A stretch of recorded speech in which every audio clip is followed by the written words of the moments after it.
masters in medicine and all that, and they are crying really, and it's really, really bad. They are in a very bad state. So I want the Minister of Health to come here on Wednesday next week and give a comprehensive statement on this issue, and also tell us how far they've reached in implementing the presidential directive of absorbing all qualified doctors into our health centers. So with that, we got matters of national importance. And I'll start with Honorable Dorothy Nyakato. You want to guide me? On what? No. You don't need my guidance because there's nothing. It's matters of national importance. So on what? Martin. Right, Honorable Speaker. No, Angura, I've not given you. Martin Muzare. Thank you, Right Honorable Speaker. Right Honorable Speaker, I'm seeking guidance from you. There's a matter that has been raised on the floor here on a number of times as a matter of national importance, but I think it has not been given enough attention. Right Honorable Speaker, the issue of prices that are skyrocketing every day. Right Honorable Speaker, it has been raised here, and the Prime Minister has been promising that she will come back with answers. We have not received those answers from the Prime Minister. Right Honorable Speaker, our colleagues on the Trade Committee had come up with something, the Consumer Protection Bill. Government said, no, we shall process it as government. We had thought that that bill, if it had come on the floor, we would be able to give our input. Right Honorable Speaker, day in, day out, prices of goods are skyrocketing. If not, government has not come up with any definite answer on this. Outside there, the public is calling us all sorts of names. The public is losing confidence in this parliament. They feel we've not done enough to give answers to them. Right Honorable Speaker, I ask your guidance. If it is possible that a private member's bill be brought on the floor of this House so that we can give our input to have a definite solution to the problem. I thank you. On a private member's bill, is your right. It's your right. If they manage to convince you that it's coming and they've not brought it, bring it. It's your right. But if on that bill, at that time, I remember I was even a chief whip. I know a lot had already been done. I know it was submitted in cabinet, and the cabinet appointed a committee of experts to look at it. So, Right Honorable Prime Minister, I think follow up so that next week, okay? Next week you give on Tuesday, you update the House on this matter. Just let the Prime Minister first. Yeah. Thank you so much, Right Honorable Speaker. First, I want to respond on the issue of members or ministers not supporting MPs in terms of when they've lost their dear ones. I want to say that some ministers I have seen, they have been supporting, including myself. Sure. So I want to say that not all ministers are behaving the same way. So I would just urge them, those who have not been supporting fellow colleagues, to be supportive, so that when time comes for them, they also need that support. So I've been seeing some ministers, and maybe because we have two forums, there is one which is for only MPs, and then there is the one which is for cabinet. So when they contribute through cabinet, members ministers contribute on the list of MPs, they are not indicated as ministers. They just write. To make it very easy for you, right, Honorable. Yes. Okay. Every minister is a member of parliament. Yeah. But not every member of parliament is a minister. But so what I was just saying was urge colleagues. It's not that we are saying ministers are not associating, but it also helps for you to associate with MPs. Yeah. You know, MPs feel you're part of them. That's why I was saying that I'll urge those who have not been supporting. Then secondly, I want the Minister of Finances here. You are aware that we had a committee, we put a committee in place in cabinet, but the Minister of Finances here, let him talk about the high acting prices. Thank you. Honourable Minister of Finance? Let him just give us a simple update, then I allow you, Honourable. Okay? Thank you very much. Let him give us a simple update, then I allow you. Yes, Honourable Minister, go on. Thank you very much, Honourable Speaker and colleagues. The issue of the escalating prices is a big concern to all of us.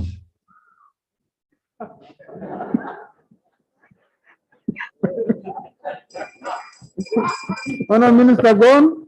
Can you say with Mr. Speaker?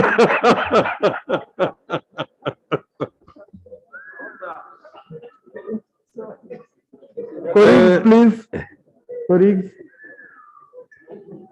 Can I be protected? Mr. Please, Speaker? Honourable Minister, go on. Thank you, thank you. Yes. Now, I don't want to really to go into the narrative. You all should know the causes. No, okay. Cause number one.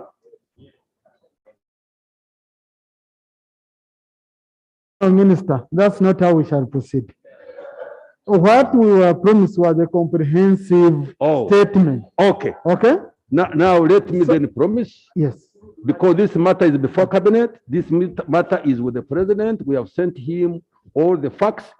Once the cabinet and the president is, pronounces themselves on the way forward, I will come back here and give a full statement. No, Honourable Minister, we need that statement on Wednesday next week. Okay? Well, I will try, but I'm having really a constraint to commit myself on this. I don't order the president and I don't order the cabinet, but I will try my level best. Try, because, Honourable Minister, you made the statement to the public. I saw a press conference with the PSST who, a formal statement to the public why we are having skyrocketing prices. Now, if a statement can be made to the media and it cannot be made here, then our hand is a real Honourable Minister. So that's why I'm saying, go prepare on Wednesday. We shall have you on our order paper. Hello? Before you proceed, Your leader is Right Honourable Speaker, the Honourable Commissioner will resume his seat and listen to the LOP. With your please allow Lop to. Honourable Speaker, with your indulgence, I guess the Honourable Minister, with due respect, is talking to us tongue in cheek. Initially, the Minister of State for Trade came here and offered a flimsy statement which we dismissed. She was ordered to go back and bring a more formidable, deeper statement, which was brought. And the Right Honourable Speaker advised that it will be discussed the subsequent day after the presentation from this side of the House. And we expressed our readiness to offer our views and alternatives. That space, Right Honourable Speaker, was never offered. And so there is a pending statement. I am shocked the Minister of Finance is not aware that he has a statement in this House that is awaiting debate. So I want to advise Right Honourable Speaker, let's not go back to cook another statement. There is one here.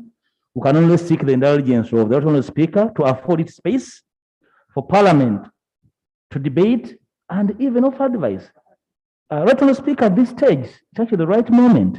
Parliament is considering tax bills and subsequently the budget. So we cannot be at the mercy of the minister going to cabinet, which we don't order to sit. Our space is here. May you, Right Honorable Speaker, order for debate and we take a decision to which we shall compel government to act upon, Right Honorable Speaker. That's a very good observation, Honorable Op. But we can allow them to update it. Because Honorable Vasari is demanding that they edit out Ukraine and Russia war as one of the causes. So what we need is a comprehensive statement. Honorable Minister of Finance, please link up with the Minister of Trade. On Wednesday, we shall ensure we debate that matter. Okay? If you don't have any update, we shall indeed debate what the leader of opposition has said we have in the House. Honorable Mujiti had the procedure matter, then Honorable Saranyi. Right, Honorable Speaker, the procedure matter was related to what the Honorable Rope has raised. I just wanted to inform the House that the Honorable Minister Bahat brought a statement, and I was asked to also bring a statement as a Shadow Minister for Trade, which I did, and it's applauded, but we had never been given opportunity to debate. Thank you. Wednesday. Honorable Saranyi, then Honorable Kasaija. We conclude this matter. Oh, because Right Honorable Speaker, my procedure is on a different matter. Okay, let's conclude this, So, Honorable Kasaija. Yes. But procedure should be about the conduct of the House. It shouldn't be about a certain matter. Honorable Speaker and So colleagues. you need to rethink your procedure. Honorable Speaker and colleagues, we are living in a dynamic world. Things are changing every day. What may have been true last week may not be true today. That's why I said we should come back here again with an updated statement, with research. People are researching all over the world. I can tell you that one, my minister, we are doing that one, so that when we come here, we tell you the situation as it is of that day. Thank you. Thank you. Right Honorable Speaker. No, this matter is closed, colleagues. This matter is closed. Let's go to other issues, colleagues. Right Honorable Speaker, I rise on procedural matter, but I did not just want to interrupt the minister because the issue was also critical. Right Honorable Speaker, I want to thank you for your communication, and to be particular, your communication as an emergency workers who helped this country and worked during COVID. Right Honorable Speaker. Right Honorable Speaker, there is nowhere in this country that our people can run to apart from Parliament. This is the only place where they can run and we stop. So, Right Honorable Speaker, you made a ruling, and I don't want to dispute your ruling, Right Honorable Speaker, for the minister to come, but would need to be procedurally right for you to direct that any such kind of termination be halted until the Minister of Health comes here, makes a presentation, and tells us how we are going to handle these health workers. Because today alone, the messages that I received across the country on my phone are so many of health workers who are losing employment basing on this letter. So it would be procedure right for you to guide and direct that this is halted until the Minister of Health comes to Parliament and gives a report, so that we halt the whole process and nothing is done and maintain the status quo. I beg to submit, Right Honorable Speaker. Honorable colleague, this termination was done on the 18th of March. Okay? So there is nothing for me to halt. Instead, what we should be fighting for is reinstatement and implementation of the presidential directive. Yes. Okay? Speaker. And that's why I want the minister to come with a comprehensive statement. And in this statement, I don't expect the minister to say, Minister of Finance should give me money. No, no, no. Do it as a team. The Minister of Health should reach out to Minister of Public Service and Minister of Finance, so that we have a statement that is owned up by all, not ministers throwing the blame onto the other. So I hope it will be comprehensive enough. And then, Honorable, Right, after the Honorable statement Speaker. has come, please don't access the microphone, colleague, until I allow you. Please. So that on that one, please, I've ruled on that. Let's move, colleagues. We have business to do here. Honorable Angura, what is the matter? Thank you very much, Right Honorable Speaker. Right Honorable Speaker, you've ruled that the minister will come or should come on Wednesday. This is a very touchy matter. Right Honorable Speaker, COVID-19 started in China. Right Honorable Speaker, as we watch what is happening across the world now, China is again locking city day in, day out, city by city, because of COVID. So the situation that we think we are firefighting here when it comes can again overwhelm us if we don't plan well. So, Right Honorable Speaker, this is a very touchy issue. We are dealing with a matter of life and death. World Health Organization has not declared the world COVID-free. The decision that was taken, Right Honorable Speaker, I know we are repeating ourselves, but this is a touchy issue. So what do you want us to do? What I want us to do as we wait for Wednesday, we should move and ask that the directive by the president be considered and be considered immediately, because we don't know what tomorrow will have for You us. see, Thank you very much. Honorable colleague, I don't like doing things for the camera. If something has a budgetary implication, okay, we have to go back and plan. What does it help for me to say immediately, and yet a minister cannot do it? A minister does not have money. So you must send them back. They come and explain. So let us be cautious that whatever decisions we make here are decisions that can be implemented. It doesn't help for us to make decisions you cannot implement. But then we are praised outside that we have made a certain decision, but when it was just for the camera. So let's be clear. Honorable Choma, was it on? Thank you, Right Honorable Speaker. Right Honorable Speaker, this is a procedural matter concerning the House. Yesterday, while we were here, the Honorable Obosobos moved the motion under Rule 16, suspending Rule 222, Sub-Rule 2. And accordingly, we deliberated, but thereafter, the rule was not reinstated. And it would therefore mean that while we are deliberating, actually, the rule remains suspended. So I'm raising it to you for your guidance on how to proceed. No, you can move a motion to reinstate it, but yeah, to reinstate the rule, but the rule is only suspended for that purpose, that specific purpose. Beyond that, the rule is back on. Okay, but if you want us to have a double. So colleagues, no, let's move. Let's move. We shall not finish, please. Honorable Doris Nyakato, please rope. Honorable Doris Nyakato, look, everyone rope. Everything is important here. Thank okay? you. There Thank is you, nothing Right which is Honorable very, and others important, others very. So I'll give you an opportunity. Let's allow a member. Yeah. No, I allowed him. I know. It doesn't mean, let me tell you this. Let it be a prime minister. Let it be a rope. Okay? No one has authority beyond the authority of the presiding officer. And I want to tell you that you have the same power here. You can speak. But I always refer to a rope and prime minister as leaders to guide their side. So when I'm guiding and you're saying he's representing, then you can go out, he keeps representing you. Honorable Nyakato. Thank you, Right Honorable Speaker, for giving me this opportunity. Right Honorable Speaker, I rise on a matter of national importance concerning wildlife animals from Queen Elizabeth National Park. These animals, most especially elephants,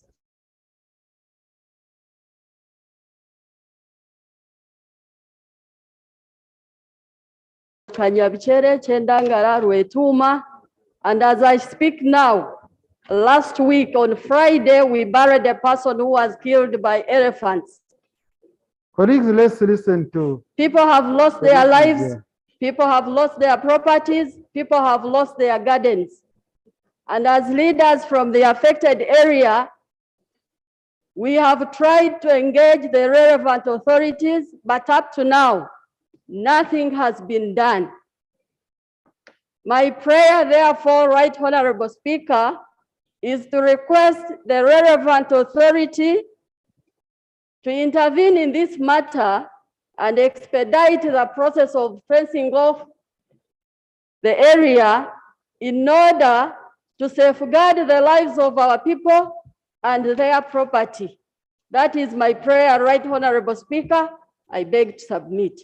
Thank you, government.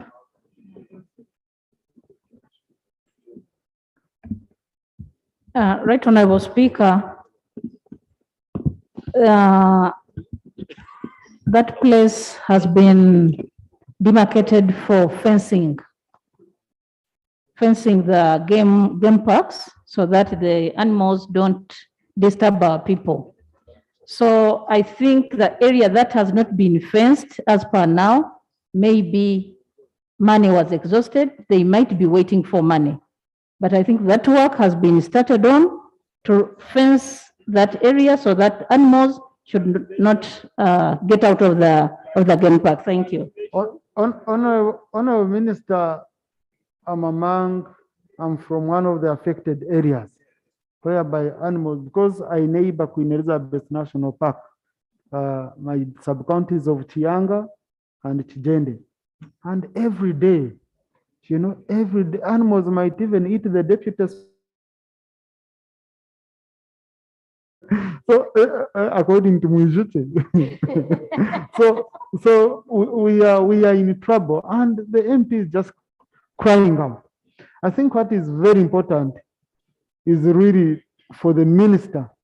I remember this issue, we touched it so much this year and even last year, is we need real action on the same. Honorable Minister, I don't know, of Finance, I don't know if you've given us any money. No, Honorable, it's an issue raised by a colleague, and according to our rules, we shall not be adding on. Okay? Yes. Please, Honorable Minister of Finance, because tourism was crying out over money. Thank you very much. It's a big problem, for sure. There's no question about that.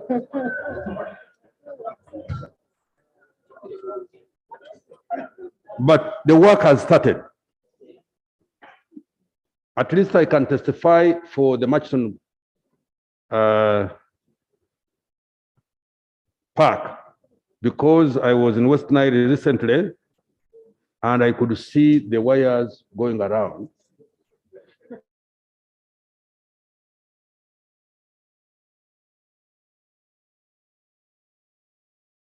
You can comment better than I. It's a serious matter. We know it very well, and we are addressing it as and when the funds come in, and we will solve that problem once forever. You have seen also there is a downside. We lost 2 lions, I think, or 3 they were electrocuted, but that is a matter that the technical people will be able to advise us. But definitely we cannot, of course, prefer wild animals against the human beings. But all I can say is that this is work in progress, and I think sooner than later, this problem will be completed. The sectoral committee on tourism should visit the affected areas, see the progress, and then report back to the House after the budgeting process, so that we can have very clear updates. Lope, you had an issue? Has it been overtaken by events or still? Okay. Right, Honorable Speaker, why I had wanted to make a procedural rejoinder to what the Honorable Xavier Chome was saying is because the matter to which he was making reference has even more deeper ramifications to this house and the rules per se. I initially thought that he was subsequently going to raise the attendant matters I had wanted to raise with the presiding officer relating to the way that matter was handled. On the 27th, this house received your very able guidance on that subject matter. And I was expecting nothing but compliance by the front bench. I've tried to initially track for the notice given to this house on the subject, and it did not exist, although they had sought to use Rule 16 to circumvent the command under Rule 222, which I find a bit suspect, Right Honorable Speaker, given the gravity of the subject matter. Initially, the subject matter of that motion is a matter before a committee of this House, which is a committee for national economy. And by moving that motion, we have allowed the executive to siphon business out of matters under House consideration. Right, Honorable Speaker. The executive sought to move funds from recurrent to development. So, look, what I need you to guide me is what is the aim of your submission? I really want to get it because there was a decision of the House that was made. Okay, if you could just have a seat in a minute. A member moved the motion under Rule 16, sub-rule 2. Under Rule 16, and he said the rule he wanted suspended is provided for under Rule 16, sub-rule 2.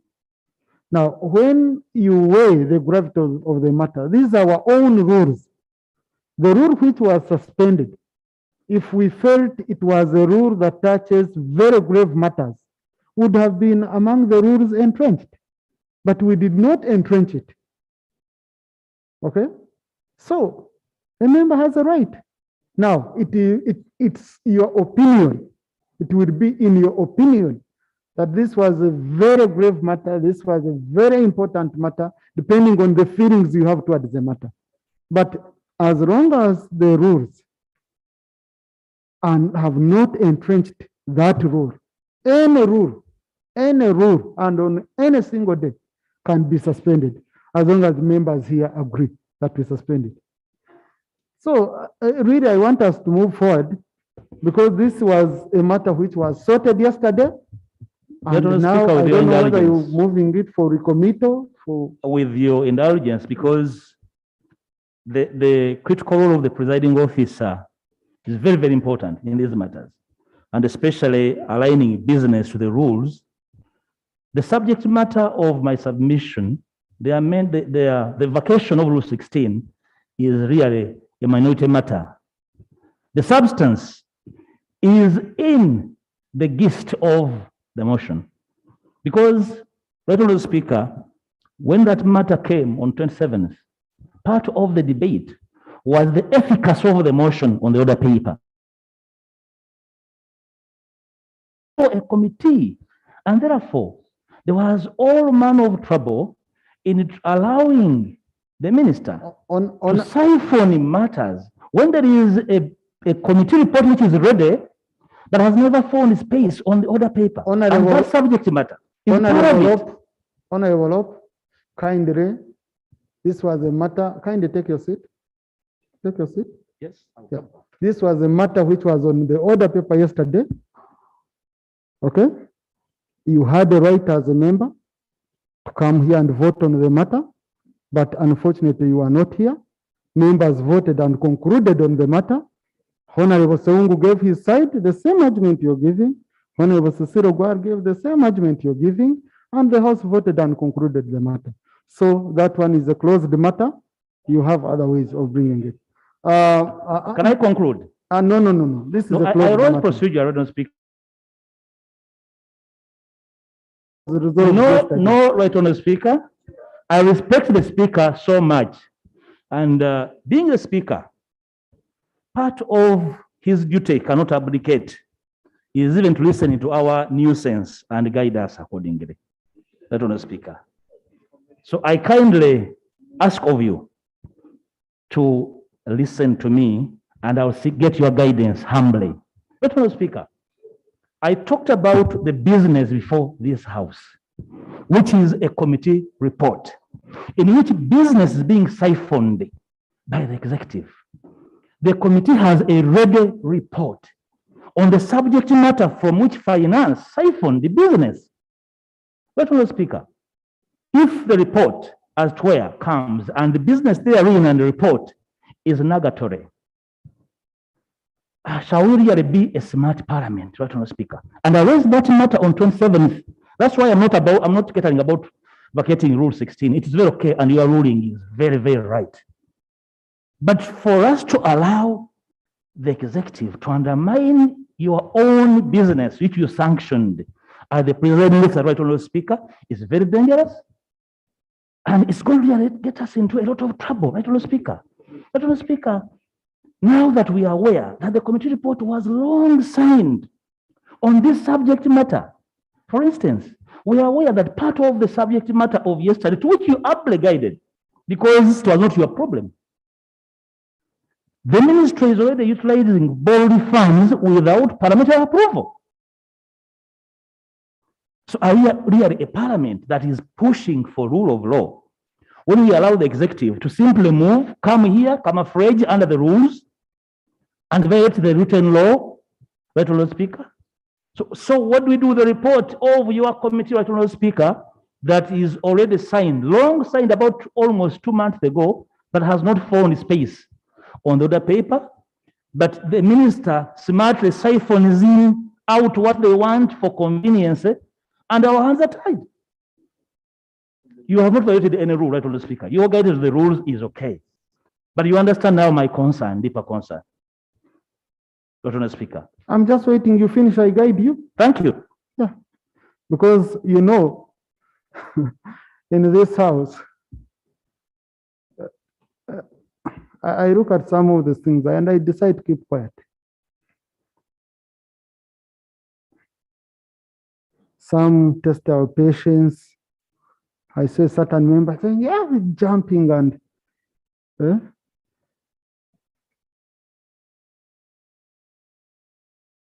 talk, and then you get satisfied.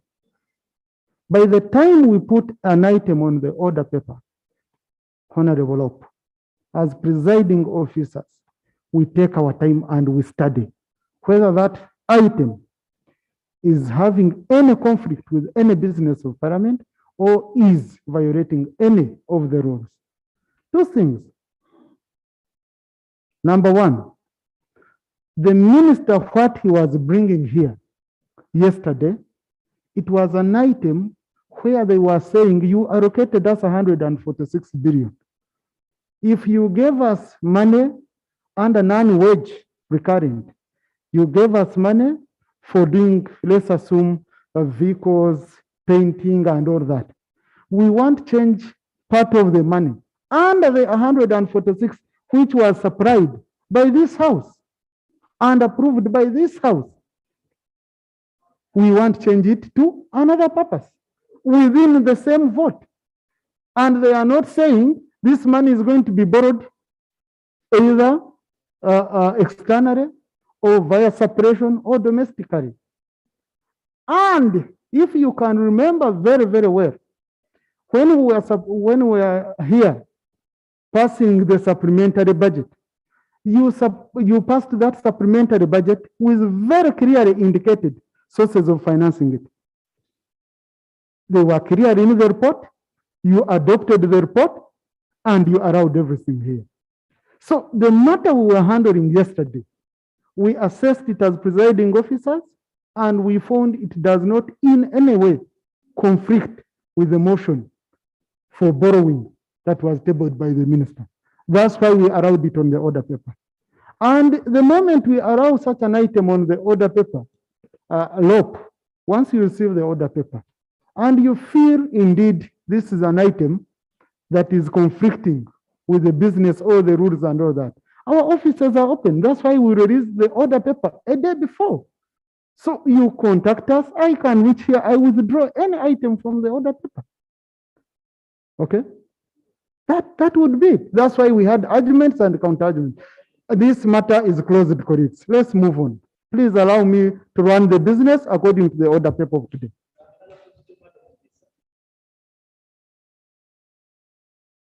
Hello, Salah. Richamu Karanga, matter of national importance.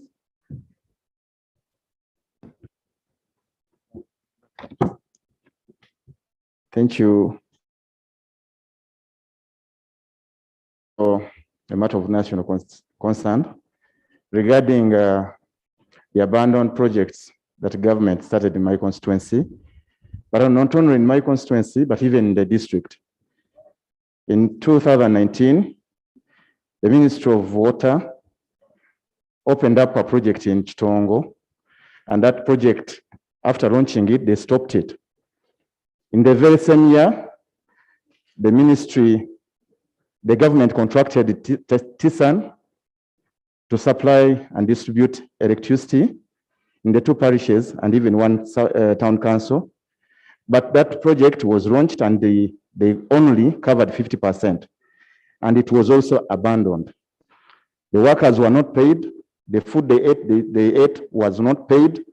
Where they used to sleep, people had money for their rent. And in the very day, so in the very month, they went, opened another project at Chitongo and Butayinja sub-county, where they were supposed to distribute again electricity. But even that project was contracted by Mega Electricals and it was also abandoned. But this case is not only in my constituency, it's all over Mityana. So I have my few prayers to you, Right Honorable. One, let the relevant ministries come on ground and find out what exactly is going on. Secondly, if these people the contractors were paid, we need to understand whether they are the one deceiving us. Honorable Feta, can you allow the Prime Minister to listen to these matters? Because if they are the one deceiving us, we need to understand. And lastly, you use your office, your chair as the Speaker of this House to instruct the government, if possible, let these people be paid, so that we don't get commotion on ground. My people are ready even to uproot those poles that were put there, hanging without wires. Thank you very much. Right Honorable Prime Minister of Government.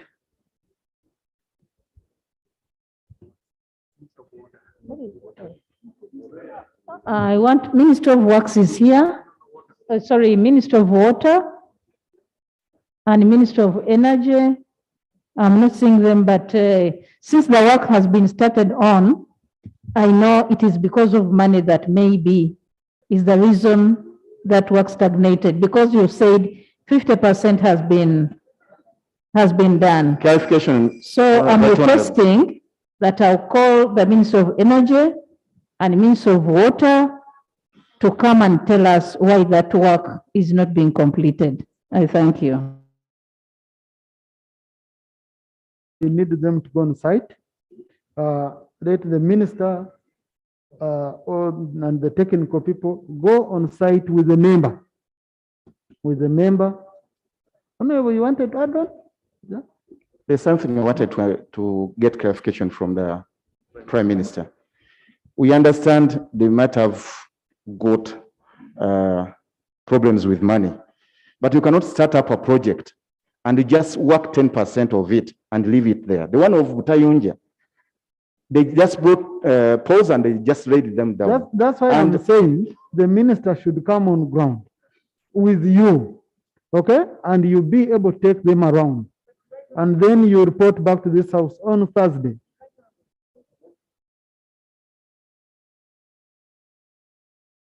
That this problem is not only in his constituency. Yeah. From the time where was reintegrated into the ministry, they've had challenges in moving forward with their program. So I think the minister, after visiting that site, maybe should come and update this house on where we are with REA and the activities that had been planned. That is what I wanted to add. Thank you, Right Honorable. Sewongo, you're going to be the final person on this matter. I want to thank the Prime Minister. Though I'm seeing a new style of responding to issues, maybe the money got over. It is very funny. This money is allocated meant for the whole project. And honorable members, what is happening in most of these constituencies where they are putting electric poles, they are not even yaka, they call them yaka, are they yaka? Meters. People are given power, money was given through a loan. Now, someone has wired his house with an amount of like 500, but the yaka meter is costing 1 million. Yet this is money that we passed here and a loan, that, through the speaker to you, Madam Prime Minister. So you need to take keen interest to find out where responses are at least a bit energetic, better than the other Prime Minister. But take more interest in knowing what is happening. Right, Honorable Speaker, we cannot have passed a loan here. In Kalungu, we put power at the way Honorable Karanga is saying, but people don't have yaka meters. But these were supposed to be free of charge. You are supposed to put power in schools free of charge and charge interest in this matter. You, through the speaker will allow you to come back and explain why these projects are stalling, yet money was relocated by this parliament. But this business of saying money got over, it sounds funny. It doesn't sound professional and parliamentary. Thank you.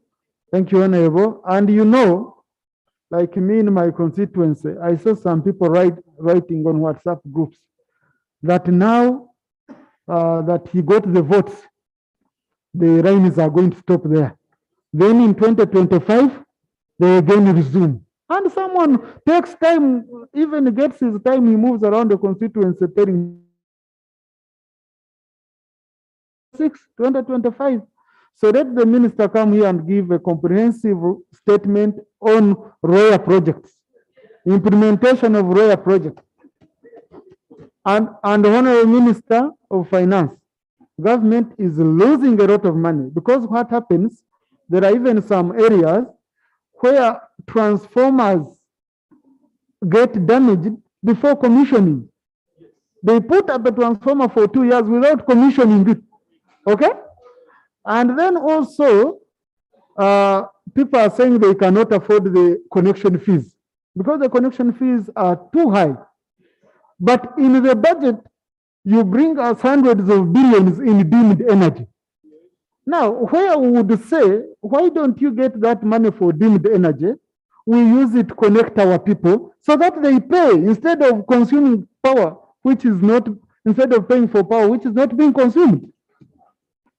You know, you have around over 100 billions, okay, in deemed energy with one project in Agagwa alone. I think we've already spent there, that's Achwa, yeah, Achwa, where we've already spent over 200 billion. A project which was built at 380 billion in deemed energy without consuming just 1 kilowatt of power, you're paying around 200 billion. And the people around don't have power. And they are saying, help us connect so that we pay. You're saying, no, we are comfortable continuing paying for power without consuming it.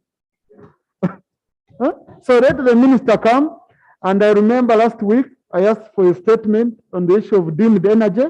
Let it come together and it should be on order paper of Wednesday. And let's proceed to the matters, colleagues. Honorable Magoro John Faith.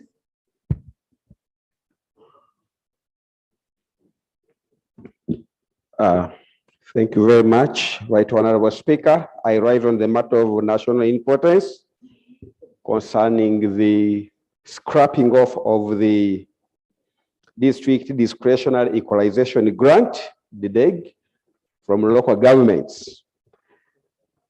In the month of April, this year, 2022, the local government received a communication from the Permanent Secretary and the Secretary to the Treasury that all district discretionary equalization grant has been scrapped off. And in my district, these funds have evidently been used in supplementary primary health care grants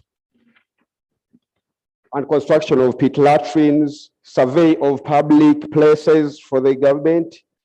And this move, Right Honorable Speaker, to scrap off these district discretionary equalization grant funds will potentially curtail and cripple the operations of the local governments, Right Honorable Speaker.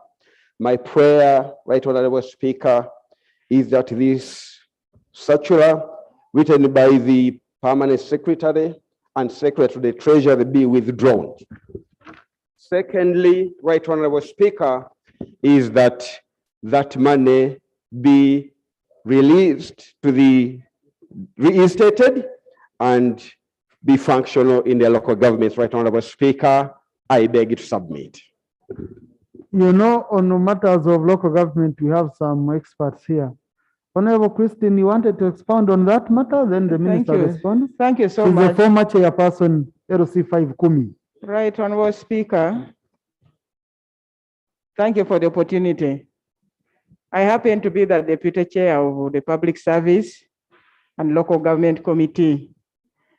Mr. Speaker, it was quite surprising when we saw that there was no provision for DDEG for district local governments. Mr. Speaker, you are aware of the 3 grants that are sent to the districts. And the use of the DDEG has been clearly seen in the districts. Like for my district, when new administrative units were created, there was no provision for the establishment of the administrative headquarters.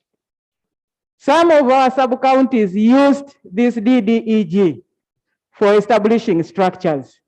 And remember, honorable members, Right Honorable Speaker, the priorities of local governments are not the same. It is from the DDEG that local governments can prioritize and implement these activities. Mr. Speaker, I really stand to second the colleague that we should see it as a very important allocation to local governments districts. Thank you. Minister of Finance.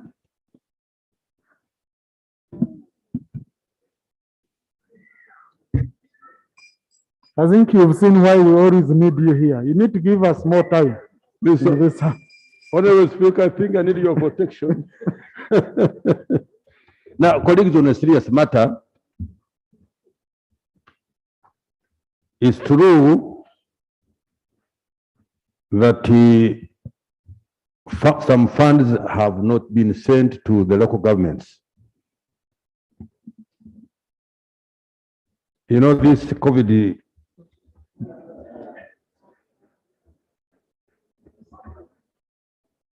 disoriented us as a government. There's no question about that. But let me promise once again that first of all, the Minister of Local Government should come here and give full explanation, because I might not be able to give you all the details.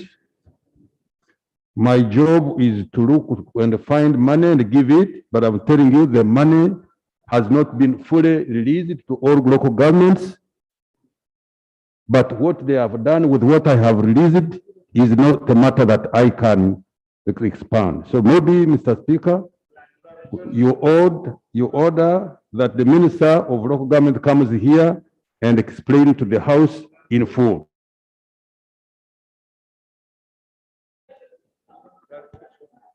Wakiso.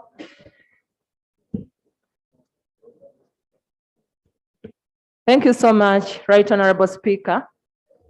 Right Honorable Speaker, as I'm the Shadow Minister for Local Government, and as our Deputy Chairperson has clarified, as we're really considering the budgets for local government, it was really so much moving when the Minister presented to us that DDE, as per the communication of the Ministry of Finance, is no longer part of the local governments in this country. So I beg through you, Mr. Speaker, as per the request and as per the prayer of this matter, can the local governments have this fund reinstated? It originates from finance, not local government. I beg to request once again. Honorable Minister, the circular came from the PSST, who is from Minister of Finance, not from Minister of Local Government. Local government can only say, I implemented the directive of finance. So why should we go to local government? So let it go back to you on Tuesday. Come to this house and give us an update on the matter with a clear view of reinstating the funds.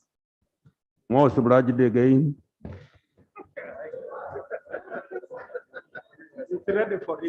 Honorable Namanya Nabos.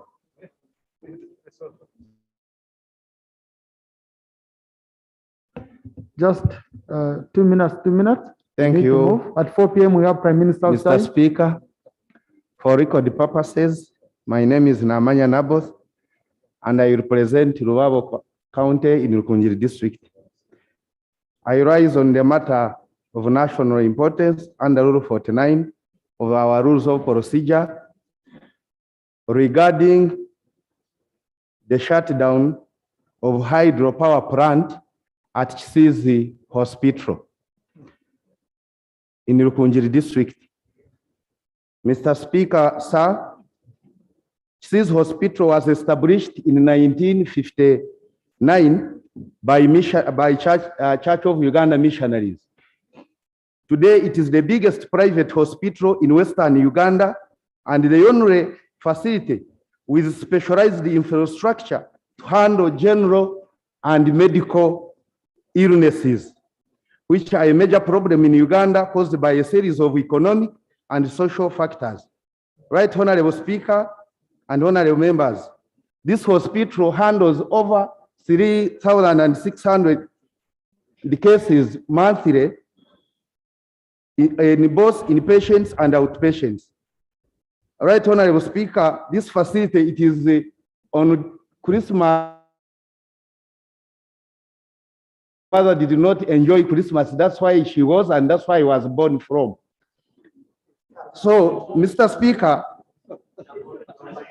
since the establishment of the hospital, Mr. Speaker, it has had its own hydro power, which was 60 kilowatts. And can you protect me from the minister so that? Honorable member, only and only when a member is on microphone, is on record. So, Mr. continue, Speaker, you're the only the one on record. hospital entered into MOU with another company to expand the dam to have 300 kilowatts of power. And later, Minister of Finance, Minister of Energy, of recent, there is a scuffle, there is a standoff between how they should move.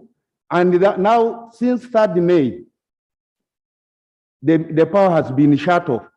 So people at Chisizi Hospital, patients, they are at risk because they don't have power. Now, Mr. Speaker, my prayers, the Minister of Finance, now that are planning and economic development, together with the Commissioner General URA, I'm happy the minister is here, should immediately come up to resolve the outstanding tax-related issues that have resulted into the closure of the power generation plant at the hospital. And secondly, Mr. Speaker, another prayer is the Minister of Energy and Mineral Development, together with the rural electrification program in the ministry, should come to rescue people by connecting the hospital to the national grid and the neighboring areas, irrespective of the problems they are entangled in, which have been discussed here. Mr. Speaker, that's the problem that we need to solve so that people in Kigeza and Western region in general can be able to provide medical services to the people in the whole region of Kigezi and Western. I thank you, Mr. Speaker. I beg you to move. Thank you, Honorable Minister of Finance. Thank you very much, Honorable Speaker and colleagues, and thank you for raising that matter. I am in the touch. I think the doctor responsible wrote to me asking for the waiver of the taxes. And I'm working on that one, and I want to promise this house and to promise you that we shall waiver the taxes because we have no capacity to generate that money. Thank you. Thank you.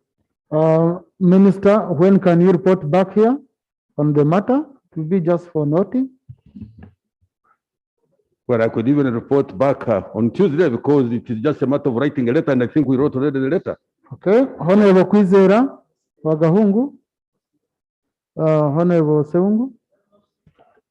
I want to thank the minister for the good response, but can you put it on record that this is a government assurance so that it can be captured by the Hansard?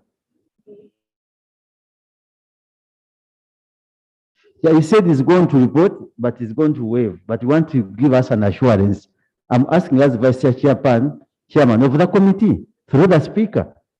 You assure us that because you report back, what are you assuring this House that you are going to waive the matter raised by the member as the doctor wrote to you? Honorable colleagues, I refer this matter to the Committee on Government Assurance. Honorable Saying will ensure that the assurance given here is implemented. Honorable Kwizera Wagahungu. Thank you, Right Honorable Speaker.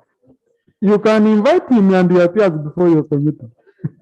Right Honorable Speaker, I'm raising on the issue of national importance relating to Uganda Electricity Transmission Company, where a committee was interacting with the board, and the board disclosed and revealed, even gave the committee documents relating to corruption, mismanagement, and the non-completion of projects, transmission and substations. But to the surprise of this country, the Minister of Finance disbanded that board and appointed another board without reference to the cabinet, which is irregular. So when we look at deemed energy, there is a cover-up in the Ministry of Finance, and there is a ministerial conflict or institutional conflict. The Ministry of Finance wants to manage where they cannot manage the policy of power distribution. Now there is a war between energy and finance. May I ask now, why did the minister disband the board and appoint another board without even following the cabinet, or even without concluding with the committee, because we had interacted with Honorable Kaseja, and Kaseja had assured us that we are going to conclude this matter. So when we are here, we see that there is a lack of a strategic unit planning for energy, and we shall be lamenting every time. So can I now seek that, I pray that this board that was disbanded be reinstated, because the other one appointed is appointed irregularly contrary to the law, or this house puts an ad hoc committee to look into this matter and put this house. I thank you. Thank you, Honorable Member. Now, you're tying my hands. You have said the committee is investigating. The committee is supposed to report, and the committee at any time can extract anything and bring it here. So if we go into that, then we are violating our own rule 80, which is anticipation. So if you had not referred to the committee, if you had, raised it as a different matter, you're tying my hands, Honorable Member. Yeah, Mr. Right Honorable Speaker. Can we give the committee time, right, in which it can? The issue is where someone appoints a board that is illegal, irregularly, and it is now in the office. Another one is where the minister is frustrating the working of the committee. No, I agree. I agree with you. But that should come from the report of the committee, which you have referred to, that the committee is working. So please, that one committee, vice chair of committee, I can see you here. I don't see chair, but I can see the vice chair, Dr. Emre Kugonza. When are you reporting on this matter? So that the minister is made to answer here. And when we have more details, all of us. Thank you, Right Honorable Speaker. Yeah. We are investigating the matter, and certainly at an appropriate time, we will be able to report to this House our findings. Thank you, Chair. No, colleagues. The chair, because the member tied my hands. Now I would be concluding on So Chair, please ensure you handle that matter expeditiously. And we come here. Honorable Attorney Julius. Honorable Najuma Sara. Oh, Attorney is here. Najuma is next. Thank you very much, Honorable Speaker. Raised on a matter of national importance. Honorable Speaker, the matter I'm raising on the bad roads or the poor roads in Otuke. As we are all aware, the school has begun or they already reopened. Honorable Speaker, on a number of occasions last year, arose this case on the bad roads. As a top, the student has begun. There's a number of places where they cannot walk across because the water has flooded. Pregnant mothers, they cannot go to the hospital. The communities, they cannot go even to the market. Honorable Speaker, this has brought a challenge. It could not be only in Otuke. I think it's around the whole nations in this country is having the same thing that I'm raising today on the floor of Parliament. My prayer would ask the ministry, the community, they already began working on these bridges on themselves, and they're requesting if the government would provide them with the culverts so they can do by themselves rather than waiting for the local government and the ministry to come and help. So they already volunteer to work on these bridges by themselves. So, Honorable Speaker, my humble request, I will request at least 50 culverts for the sub-county of Rome, of Lilin, and Ogwete. The parents agree to work on upon this. Rest my case. Honorable Minister of Works, you want us to handle this with the road fund, which you are going to be discussing later, or you have an immediate answer, which is different from we are lacking money? Mr. Speaker, it is true that some of the issues that we are going to talk about revolve or similar, particularly when we're discussing the general challenges on the road sector. But now that Otuke has raised this, and Otuke has indicated that, like many colleagues, there are roads that local people themselves are already working on, and they may need some culverts. While it is not possible to get enough culverts to run through the whole country, but we can mobilize a few specifically for Otuke. Thank you. Fortunately, I will be in the region on Saturday. Very good. Thank you. Honorable Najuma Sara. Thank you so much, Right Honorable Speaker. Members.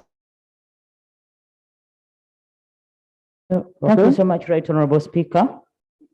Then let me just help a member. Whenever you want to add something to a minister, you can either give information or you seek clarification, and it's the member holding the floor that allows you, not the speaker. Yeah. Honorable Sara Najuma. Thank you, Right Honorable Speaker. Honorable Speaker, I rise on the matter of national importance. My constituency is faced with the challenge of motorcycle and vehicle theft. Only this week, 3 cars have been stolen from Greater Ngoma. Greater Ngoma has 5 sub-counties, that is Ngoma, Chinyogoga, Ngoma Town Council, Wachato, and Chinoni. But Greater Ngoma doesn't have any police patrol, and there is poor network in that area. So the thieves are using that advantage to disturb our people. Honorable Speaker, through your office, I request the Minister of Internal Affairs to provide us with a motorcycle, to provide us with a vehicle, a patrol, If they don't have anyone at the moment, they can give us any vehicle that can be on the road to handle the situation. I request the Minister of Internal Affairs to sit in the right place because he's seated somewhere, he's not visible. Honorable Minister, please. Honorable Minister. Honorable Minister of Internal Affairs. Honorable Minister of Internal Affairs, this is a very urgent issue. I've been demanding a vehicle from you for Chuoko Police Station, but this one is a different one. This is a very urgent issue that you should intervene as soon as possible so that we can handle the situation. Thank you so much, Right Honorable Speaker. Honorable Minister. He's around, he's there, I can see him. Please, Honorable Sara Najuma, take your seat.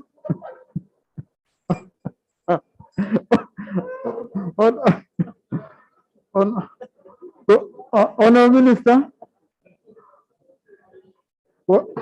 colleagues, when you see your colleague taking refuge, seeking refuge, sometimes you forgive them.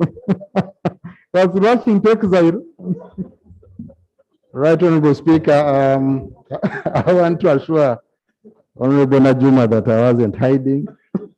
The bench was full, but it's true, we've talked about mobility, especially in her constituency, but it's a general problem and it's being tackled in a comprehensive way. When we get vehicles, we'll handle all the needed areas. Yeah, thank you. Honorable Chair, Natural Resources Committee, this issue we talked about earlier on to do with the ETCL. We give the committee only 1 week to finalize the matter so that you can report back and we handle it. Please. Honorable Kayemba Solo. Right, Honorable Speaker. I'm Geoffrey Kayemba Solo, I rise on a matter of national importance.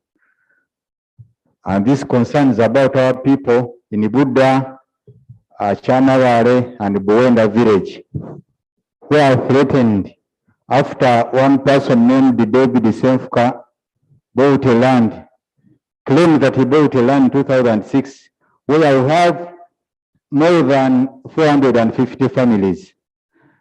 He says, and people are receiving threatening messages every day that they have to leave that land immediately.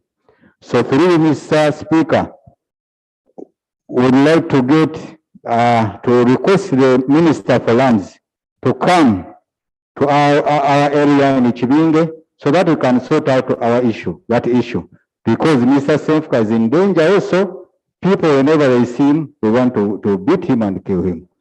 Sure. So I beg to move. Right, Honorable Minister, the request is very clear. You need to take action on that. I think you should direct your minister to go on the ground.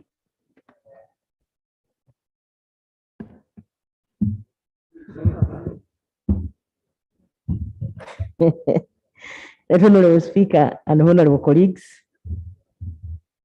the issue raised by my brother has been taken with the utmost importance it deserves. Eviction of our people from their land has been a problem in this country, and we are designing ways of stopping land evictions, including your people in Bukomasimbi. I will direct the Minister for Lands to intervene and stop that problem. Thank you so much. Thank you, Right Honorable Prime Minister. Honorable Rachel Magora. And on that one, Right Honorable, we really appreciate because we've been going on the ground. Thank So you, please, Mr. Speaker. Honorable Kasoro, ensure they involve Honorable Kasoro, Honorable Soro.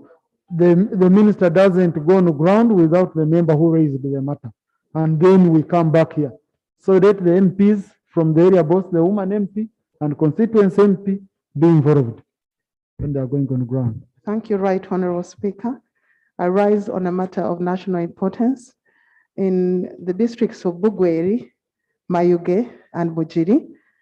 Mineral wealth was discovered there, a rare earth metal which is only found in Africa, in Uganda, and India, I think, and China. So it's a very rare metal, but a private company came in and is the one doing business, educating people about it. The community is very, very worried because government is invisible in this whole thing.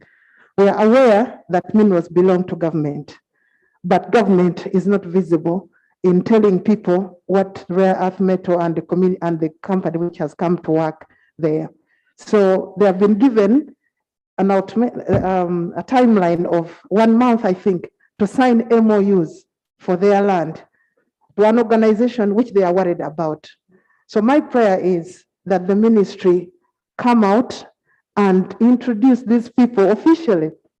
I have heard that previously minister has come, but this is a long time ago. So the people now don't know and are worried about Renzori company. So we request for the minister to come, but before the minister comes, we request that there is a directive to halt any more discussion between the company and the people, because it's causing a lot of anxiety. Families are fighting against each other over the idea that land is going to be sold for a lot of money.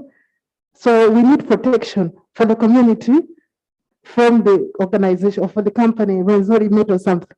No information is not allowed on such a matter, please. I want to rule like a. So I'm requesting that the minister comes on ground so that the community see that government has come. Rare metal, no, Renzori has. Honorable, you're repeating yourself, okay? You already spoken and we got your point where? Right, Honorable Prime Minister.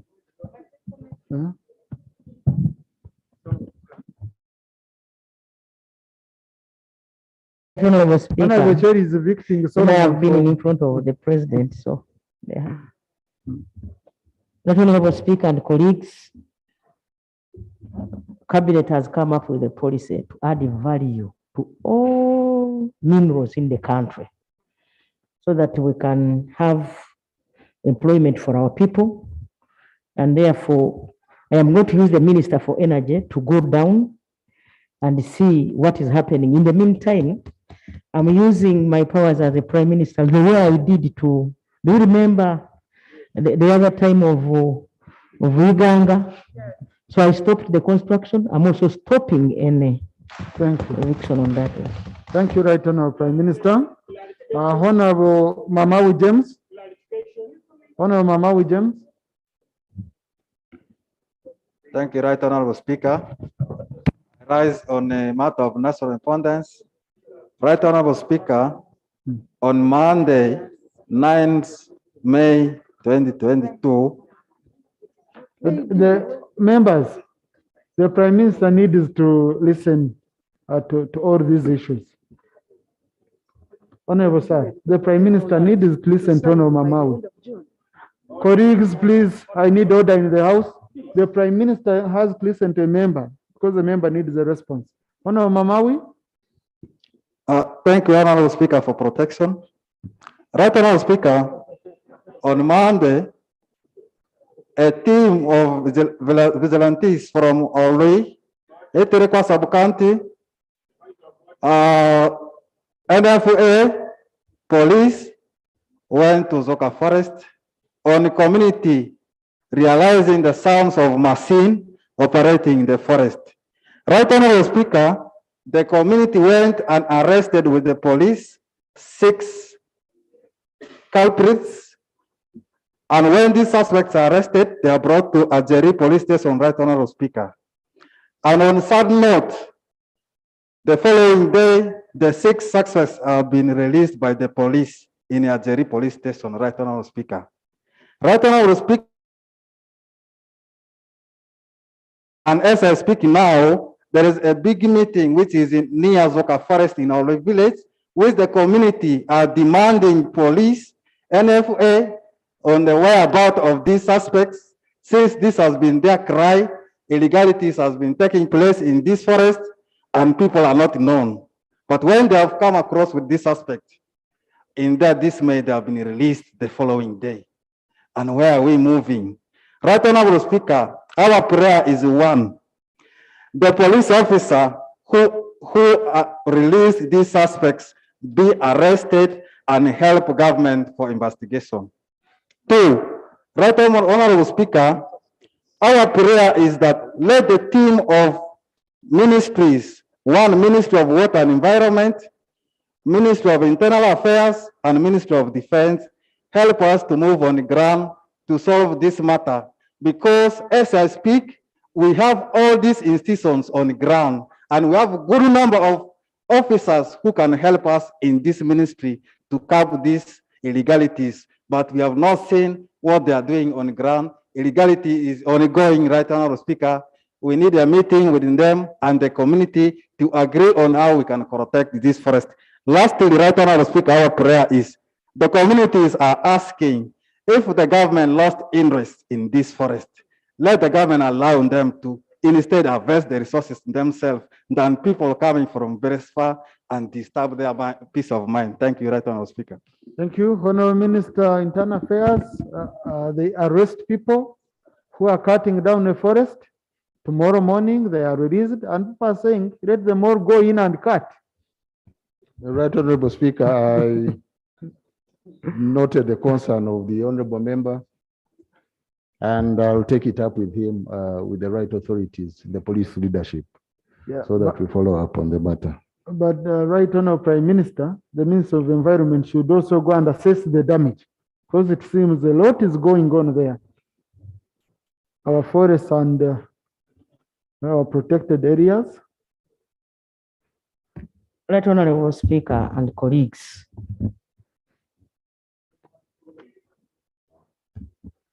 we have to protect our environment. We have to protect our forests because of what we all know, the benefits that come with the ecosystem. And therefore, I promise on behalf of the ministry that we are going to handle. Thank you. Finally, Dr. Afghanika. Thank you, Right Honorable Speaker. I rise on a matter of national importance in regard to Masaka Mutukura Road. This road, Honorable Speaker, connects us to our alternative to the sea, which is the port of Dar es Salaam. This road is in a very bad state. Of works, this road. When they measured and marked, some structures and pieces of land were meant that they are going to be part of the project expansion.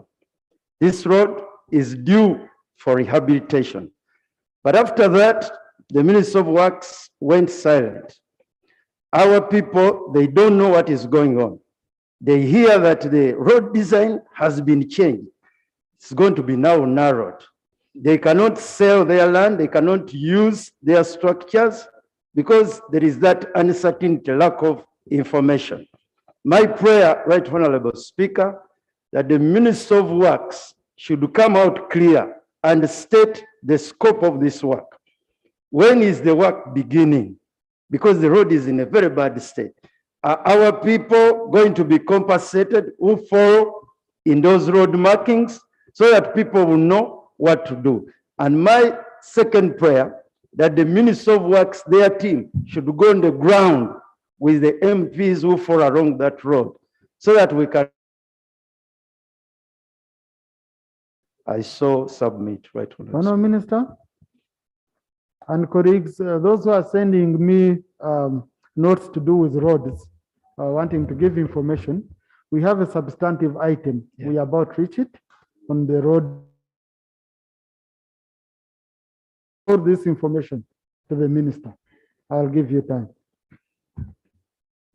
Mr. Speaker and honorable colleagues, Masaka Mutukula Road is one of the roads that are actually in final stages of design. Each time a road is designed, Mr. Speaker, before the contract is signed, there are some updates sometimes that are undertaken. what has happened on that road because of the critical nature of the road. There were some improvements to be undertaken. It can only improve, it cannot be narrowed. I am going to, it is in a big list of roads that we have completed a design. I'll be indicating to this house, but I want to assure my honorable colleague, there is no way we can ignore such a critical artery into the country. And I will be very happy to give him adequate information and also be happy to take them to the ground. Thank you. Next item. Oh, Lop, you have a procedure matter? It's very brief, and I thank you for your indulgence, Right Honorable Speaker. I had for information, remember, you're the custodian of the rules, and by extension, the protector of the house and its business. The Committee for Trade is been under attack, but you guided last week that their business will be on the order page. Right Honorable Speaker. I'm getting information from some of my members that they have been directed tomorrow to go and present that report to State House. Right Honorable Speaker. I'm seeking your indulgence whether you have instructed your committee to go and report to State House, but not Parliament, and what I should tell my members to do in view of the fact that the committee report is ready, and it is the business of this House, Right Honorable Speaker. I so seek your guidance. Thank you. Honorable member, I'm not privy to any such a meeting. That's number one. But number two, any side can always consult their members, any side. But what we already have a report. It's in our custody as presiding officers. So really, I don't know what they are going to discuss and what they will present. That's an issue which really becomes difficult for me to rule on because it would be speculation on my side. Yes, but I'm going to inquire. I'm going to inquire from the leadership of the committee and members, and then members can be guided by us. Even not here. Our work does not only stop here when we are seated here. Okay? Yeah. So, Honorable Chiwadia, procedure? Thank you, Right Honorable Speaker. Right Honorable Speaker, my procedural issue is in the same spirit. Right Honorable Speaker, the report from Committee of Trade was read last week. Right Honorable Speaker, there has been a practice where a report can be uploaded and it takes 2 or 3 weeks before seeking space on the order paper. Wouldn't it be procedural right Honorable Speaker, to upload that report because it's a fact. Members of trade are down there doing COVID test. These are clear things. Couldn't it be procedural right Honorable Speaker, to have the clerk upload that report today so that we receive it? By the time you put it on the order paper, we have already gone through, got time, because it has been a practice that a paper comes, a report comes, and they say it was uploaded yesterday, so time is not sufficient to debate it. This time, can we have this one, since it concerns everybody, uploaded, even if it takes 2 weeks, so long we shall be reading it and revising it throughout. Right, Honorable. Thank you. Honorable, the report is going to be uploaded and it is also going to be debated here. The Speaker guided on Tuesday when she was presiding here, and I wouldn't want to go back into what she really made very, very clear on this report. Next item. Item 3, statement by Minister on the status of funding for coffee and tea seedlings. Honourable Minister of Finance.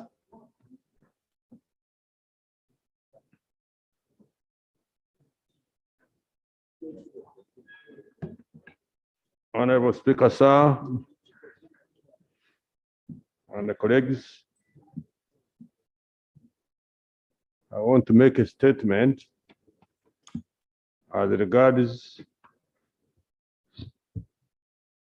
funding for coffee and tea seedlings.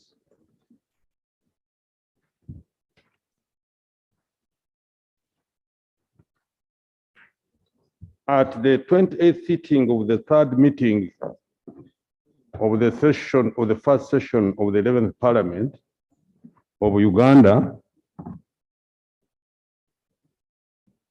held on Wednesday, 4th May 2022, Honorable Asimwe K. Enosi, MP Bukabula County, requested for clarification on the failure by Uganda Coffee Development Authority to provide coffee seedlings to farmers due to lack of funds. Subsequently, I was also requested to provide information on the status of the funding for coffee and tea seedlings. Now I wish to clarify as follows. Honorable Speaker, you may note that at the beginning of this financial year, the economy was still recovering from the effects of COVID-19 pandemic and the subsequent lockdowns. This resulted in two shortfalls in revenue collections and necessitated budget suppressions to accommodate the various expenditure needs of government. Therefore, in light of the funding challenges this financial 21-22, my ministry has managed to release 85% and 87% of the budgets for the National Agricultural Development Services and Uganda Coffee Development Authority, respectively, as detailed in the table,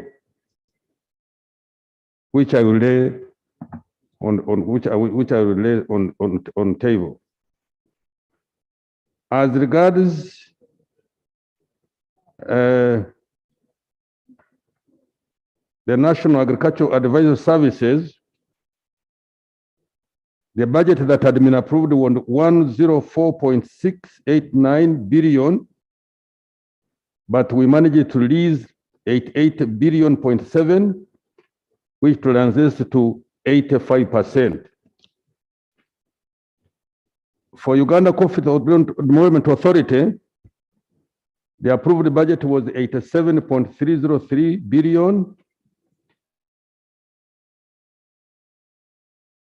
29 billion, which represents 97%.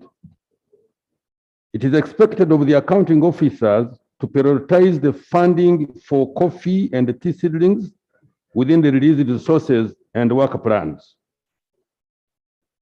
Budget for 22-23, Honorable Speaker and members, the above notwithstanding, His Excellency the President launched the party development model as a last mile approach for organizing and delivering public and private sector interventions aimed at wealth creation, employment generation at the parish level as the lowest economic planning unit.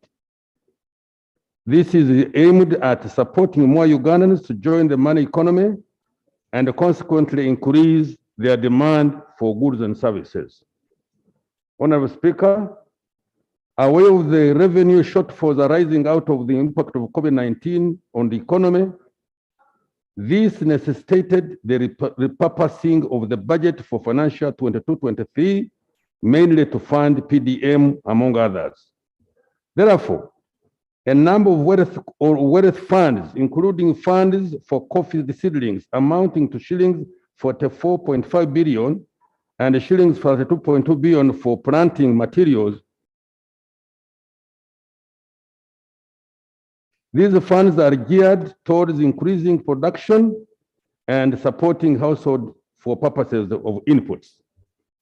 Right, Honorable Speaker, this is in line with the Cabinet's approval of the Agricultural Value Chain Development Strategy of 21-26 up to 26, which prioritizes the parish development model pillar 1.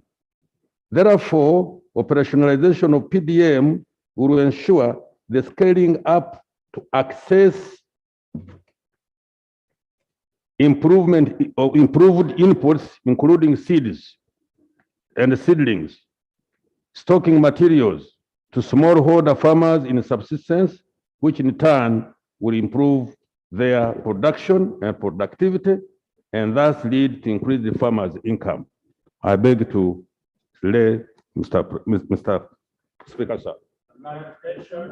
Thank you, Honorable Minister. You see, clarification is when it's still on the floor. The moment is off floor. So, Honorable Minister and Honorable members, allow me to guide. Number one, issues to do with the budget for next financial year are not issues we are going to discuss now. Because we discussed the budget framework paper, we made our recommendations. The committee looked at the Ministerial policy statement, made the recommendation. The budget committee is now consolidating and going to bring a final report. So it would be in anticipation for us to start going into the next year. But now, Honorable Minister, the members here want seedlings. They don't want too much explanation. And they want for this season, which they budgeted for. Okay? Which they budgeted for. And even remember the money that was given was less. Even that time we reduced the money for seedlings, it was less. So if we need a commitment that you're going to go and you release 100% of the money needed for seedlings, and then once it's not enough, no one can blame you because we would say, no, the money you budgeted for seedlings, I released it. And that would make it very easy. Atkins? We have a procedure matter from Honorable Atkins. Thank you very much, Mr. Speaker, sir. And I really want to thank the minister for that eloquent presentation. Mr. Speaker, sir, as you're aware, you have in your office countless petitions coming from our fellow citizens, especially those that... Honorable Watkins, just wait a little. Can Honorable Saropen come near to interpret for the right Honorable Prime Minister? Then go on. Honorable Watkins is gone.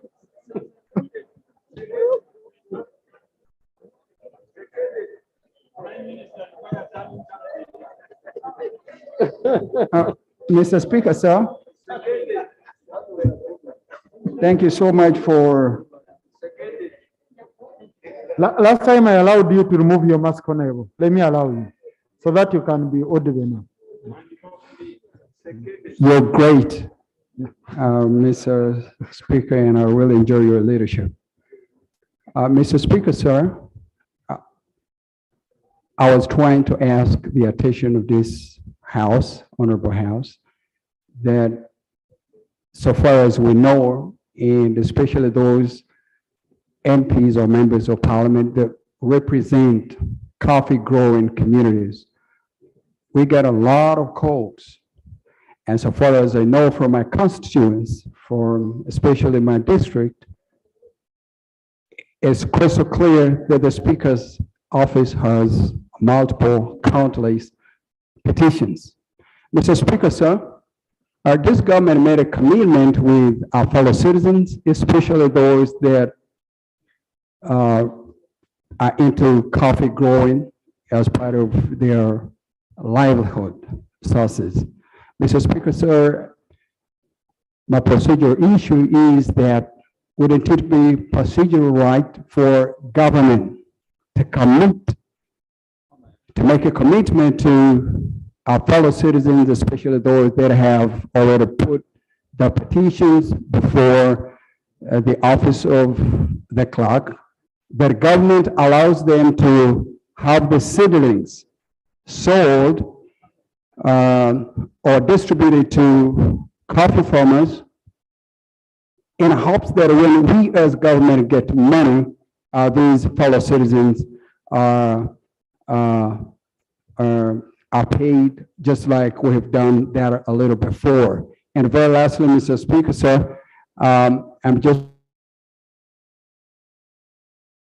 aspect wants to be reduced again to the vanilla. There are fellow citizens that are losing their houses. Why? Because government made a commitment that they're gonna buy the vanilla and they didn't own up to that commitment. And as a result, our fellow citizens are losing property because they got loans from the banks and their houses and other properties are being attached. So very finally, Mr. Minister, sir, you've had these meetings with the Uganda Coffee Development Agency, and I would encourage government to own up to that commitment. Those farmers are watching us. We are their representatives. We are their voices. And it's time, and time is now, that the coffee that is overgrowing in their seedlings, seed beds are bought or purchased by government and are paid for the future. That's the voice, Mr. Speaker, sir, that came from the farmers. I appreciate your leadership. Honorable Sisirogwa, you wanted to add on something? Thank you, Right Honorable Speaker. I rise on procedural matter. I also appreciate the statement which the minister has given, and I would like to implore the minister and the government generally to take special attention on cotton. Cotton production is going down, and just as we are investing on coffee by providing seedling and encouraging farmers to grow more, I think it is equally important that we should promote the growing of cotton, which is more entrenched. And right now, when you see the production has gone down from over 200 bales to almost 50 bales per annum. And that means that several farmers are now suffering because of that situation. So I would wish to implore the government to come up, particularly in this budget. We want to see free to farmers, and the extension service, how you are going to manage that so that we can at least see a change in the next financial year. I thank you, Right Honorable Speaker. Thank you, Honorable Mwijita. Speaker, I also want to thank the minister for the statement. However, Right Honorable Speaker, you have just returned from a visit in Buhweju, and while there, you committed and said you had talked to the Minister of Finance in respect to tea seedlings for Buhweju district, which is a presidential directive. But even then, we had been meeting the minister. We have met him, I think, more than 3 times with my colleagues from Buhweju, and he has been promising to write a letter to the Minister of Agriculture in that regard. I think he has promised more than 10 times. When you meet him, he tells you, I'll write it tomorrow. Last week, I even wrote him a cheat here. He said, I will handle it on Tuesday. Tuesday passed, I expected it today. I have not heard about it. But then I also know that you promised the people of Buhweju that the minister is going to write a letter in that regard and bring it to you. I don't know what to tell the people of Buhweju. I don't know whether the minister has changed his mind. I don't know whether he forgot about what he told you on phone. I am at a loss. Thank you, Honorable. Prime Minister, we have a situation. You have people who are having seedlings in nursery beds. Okay? And they know government has been buying all these seedlings every year. And then you have also farmers whose gardens are ready and they are used to receiving seedlings. And right now, Prime Minister, these seedlings are one way of MPs going and mobilizing their communities. These MPs, because most of them are given through your MPs who love you and whom you love so much, right now, Prime Minister. Now, you wake up all of a sudden, you say under parish model. People will go and buy under parish model. I want to give you an example. The coffee planted, which is supplied in my constituency, the nursery beds are not for my constituency. So if you're going to say that I have to go and I use parish development money, which you have not yet sent, which is not yet there, and the garden is ready, okay? And you are saying that I have to go and I buy that coffee, then you're sending me to I borrow 50,000 for buying seedlings, I use 30,000 for transport, announce nationally, and you say that nursery bed operators, government will no longer be buying seedlings from you. We are stopping this financial year. Then the people who are preparing nursery beds will know And they won't blame anyone. People want to go for loans to go and prepare nursery beds. But also the farmers, once they are preparing, they will know it will be their onus to go and buy the seedlings. And then we shall arrange to have seedlings in our communities, in the neighborhood, so that you don't spend on transport and all that. But all of a sudden you stand up. So what we are requesting, Honorable Minister, number one, release 100% of the money for seedlings, because it's not among the money which was frozen by government. It's not. Number two, the Committee on Agriculture. That's where UCDA falls, isn't it? And COSAS, I should maybe tell COSAS, we need to know the money released to UCDA and NADS for this purpose. Has it been absorbed also? Okay?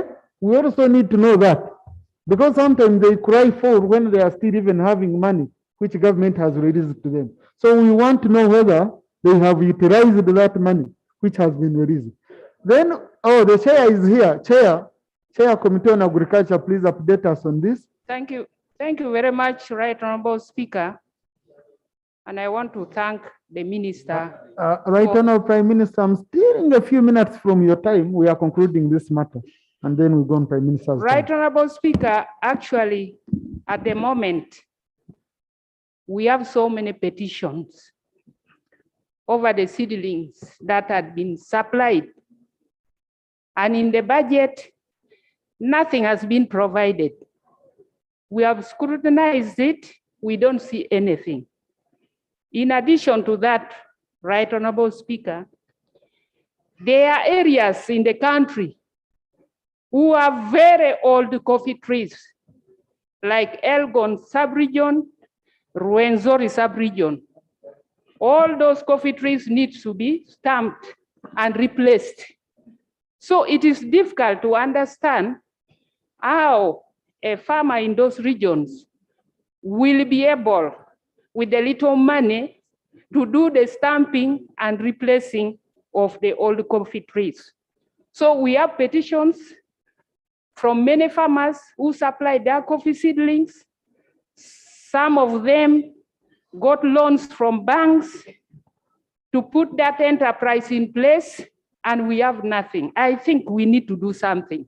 No. Secondly, Right Honorable Speaker, in 2017, the President launched the Coffee Roadmap, which focuses on producing 20 million bags by 2025.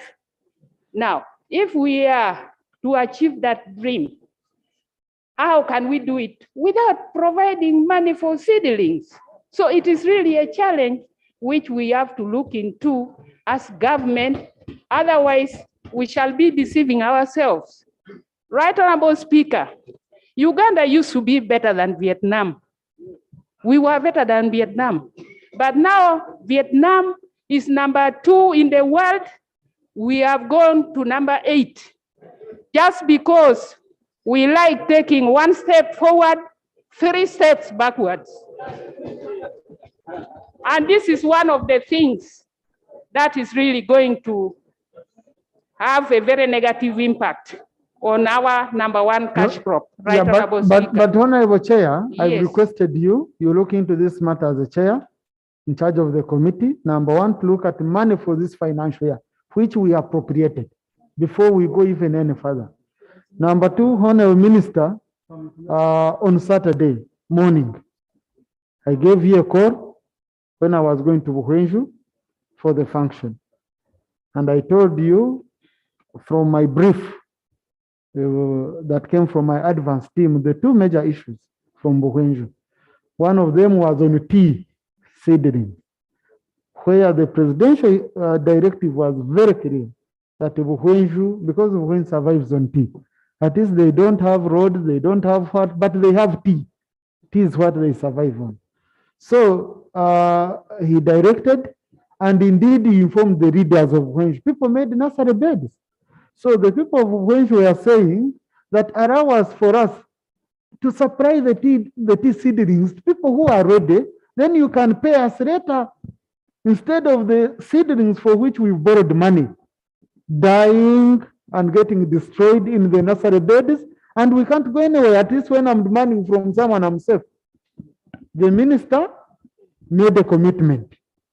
He said, go tell people of Buhwenju that on this matter I've resolved, I'm going to take action. This week, I'm going to write a letter authorizing that. Then, but he said two things. One, they'll be paid like in 2 years.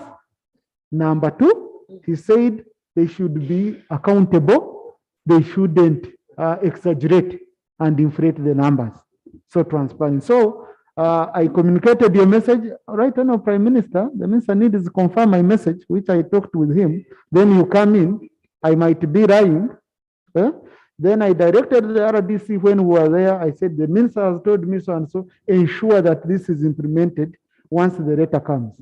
So, Honorable Minister, do you need to say anything on this? And then Prime Minister. Yeah. Otherwise, I'm going to look bad. Honorable Speaker, you know, in matters of public, no coffee, or public, you keep the last cup, the last chip. And I thought I'm keeping this, I kept it as my last point. Deliberately. I have promised him, where is your colleague? There is one away from Viraro. Yeah, he's here. Honorable Koyo Chenga. There's one Koyo Chenga. Honorable Cecilia, I have not talked to you about coffee and tea. No. I know the Buhwenju members of what is the woman MP? Yes. The woman MP. Now, Madam Prime Minister, I hope you don't call me out of order because I have not consulted you. But I took a decision as a man in charge of this economy.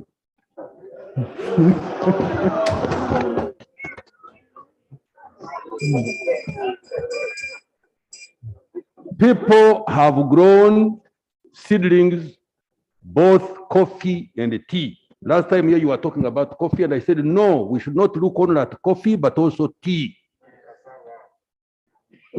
The season is running out. And people are crying out. So, without consulting you, Madam Prime Minister, I took a decision that we shall give permission to the nursery operators to supply what they have in their gardens, provided they do it transparently, as you hear the speaker saying, so that they do not cheat, and we shall pay in 2-3 years installment. And I want to confirm this in this house. This is what I have taken a decision on. I have not consulted much in government, but I'm doing it for the interest of the economy and the tea planters. I think, colleague, that's the right decision. Yes. Where we need to support the minister. So, colleagues,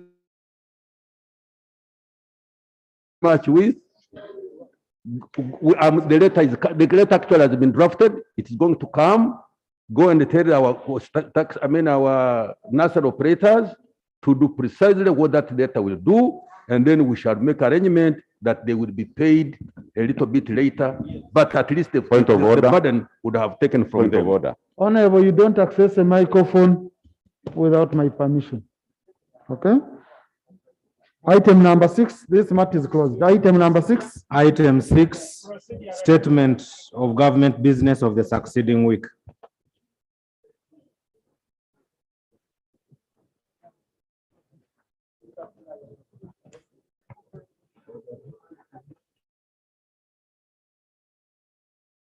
Honorable Speaker and honorable colleagues, I move under Rule 28 of our rules of procedure that requires me as leader of government business to make a statement in this house regarding the government business of the succeeding week. That Honorable Speaker, we shall move a motion for a resolution of Parliament to amend the first schedule to the Uganda Registration Services Bureau Act, Cap 210. And two, we shall update Parliament on the ratification of the East African Community Protocol to operationalize the extended jurisdiction. Speaker, I beg to move. Thank you, Right Honourable Prime Minister. We go to the next item. Item 7, Prime Minister's time. Right Honourable Prime Minister. That's the Right Honourable Prime Minister. You know we are in her time. It's in her time. So, Honourable Speaker, I will take just a few minutes because I have a few questions. Honourable Speaker, Honourable Alelu Tom Aza, MP West Moyo. He was inquiring on the decision of the Ministry of Works and Transport and Uganda National Roads Authority to halt the services on the Lalopi ferry pending routine repair and maintenance work, and its resultant disruptive effect on transport and communication in West Nile and the neighboring countries of South Sudan and Democratic Republic of Congo. Honourable Speaker and colleagues, the Lalopi ferry connects Adjumani and the Moyo districts and is part of the Atiaka Adjumani Lalopi Moyo Road. The road is an important international route used to access Uganda's borders with the Republic of South Sudan. The ferry is managed and maintained by the Ministry of Works and Transport. Honourable Speaker, to ensure safe ferry operations, it is important that careful maintenance is undertaken. Any incident affecting the ferry can lead to disaster with loss of life and property. The Lalopi ferry utilizes flotation devices called pontoons to keep it afloat. It was discovered that the three of the pontoons had developed faults due to wear and tear, which caused the water to leak into them. This affects the ferry's balance and makes the vessel unsafe to operate. Honourable Speaker and colleagues, the maintenance was done and the ferry resumed operations in February 2022. Honourable Dul Johnson, MP Alute South. He asked a question on the deployed state of Kamudini Lira, whose funding from World Bank had been delayed by 2 months, leading to the abandonment of the site by the contractor. My response, government is partnering with World Bank in rehabilitation and maintenance of Tororo Mbale Lira Kamudin Road, that is 340 kilometers, as part of the Northeastern Road Asset Management Project. The project is to be executed in 2 roads. As you are aware, Right Honourable Speaker, Lot 1, Lira Kamudin Road, and Lot 2, Lira Soloti Road. Right Honourable Speaker, road works have commenced on the rehabilitation of the section 1. I wish to inform this House that the Honourable Minister of Works and Transport to groundbreaking ceremony for the rehabilitation of the road on 22nd of April 2022. The contractor commenced and the work is ongoing. Honorable Migade Robert Buvuma, Island County. On the excavation of piracy on Lake Victoria, characterized by raiding of boats and engines, fuel, and the limited capacity of the police to stand rampant piracy. Honorable Speaker, the police has intensified operations on the water, and some suspects have been arrested from Musenyi landing site in Ibuyikwe. Marine Police Intelligence Network has been enhanced to detect and deter any escalation of safety in the area. The OC Buvuma detached started periodic community engagement meetings to sensitize the dwellers on maritime security and safety precautions and encouraged them to report incidents to police promptly. Honorable Dr. Yume Charles, MP Koboko Municipality. He asked a question on the need for government to consider improving employment of new recruited police personnel, including welfare and transportation to new duty stations. My response, Right Honorable Speaker, is that the personnel are deployed based on the results of manpower gap analysis that take into consideration crime rate, emergency requirements, and needs of the newly created units, and availability of accommodation. Honorable Speaker and colleagues, the welfare of personnel majorly covers feeding, clothing, health care, accommodation, and salaries. Personnel are fed while on duty. In addition, 2 pairs of uniform are provided with warm suits.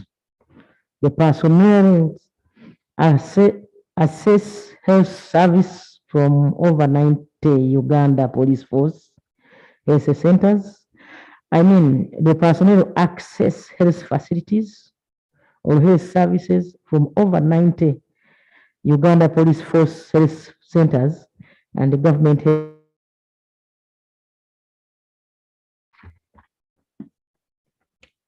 Honorable Speaker, after the initial training from police training school in Kabarye, Masindi district, the personnel are transported to their duty stations with the Uganda Police Force troop, carriers and buses all over the country.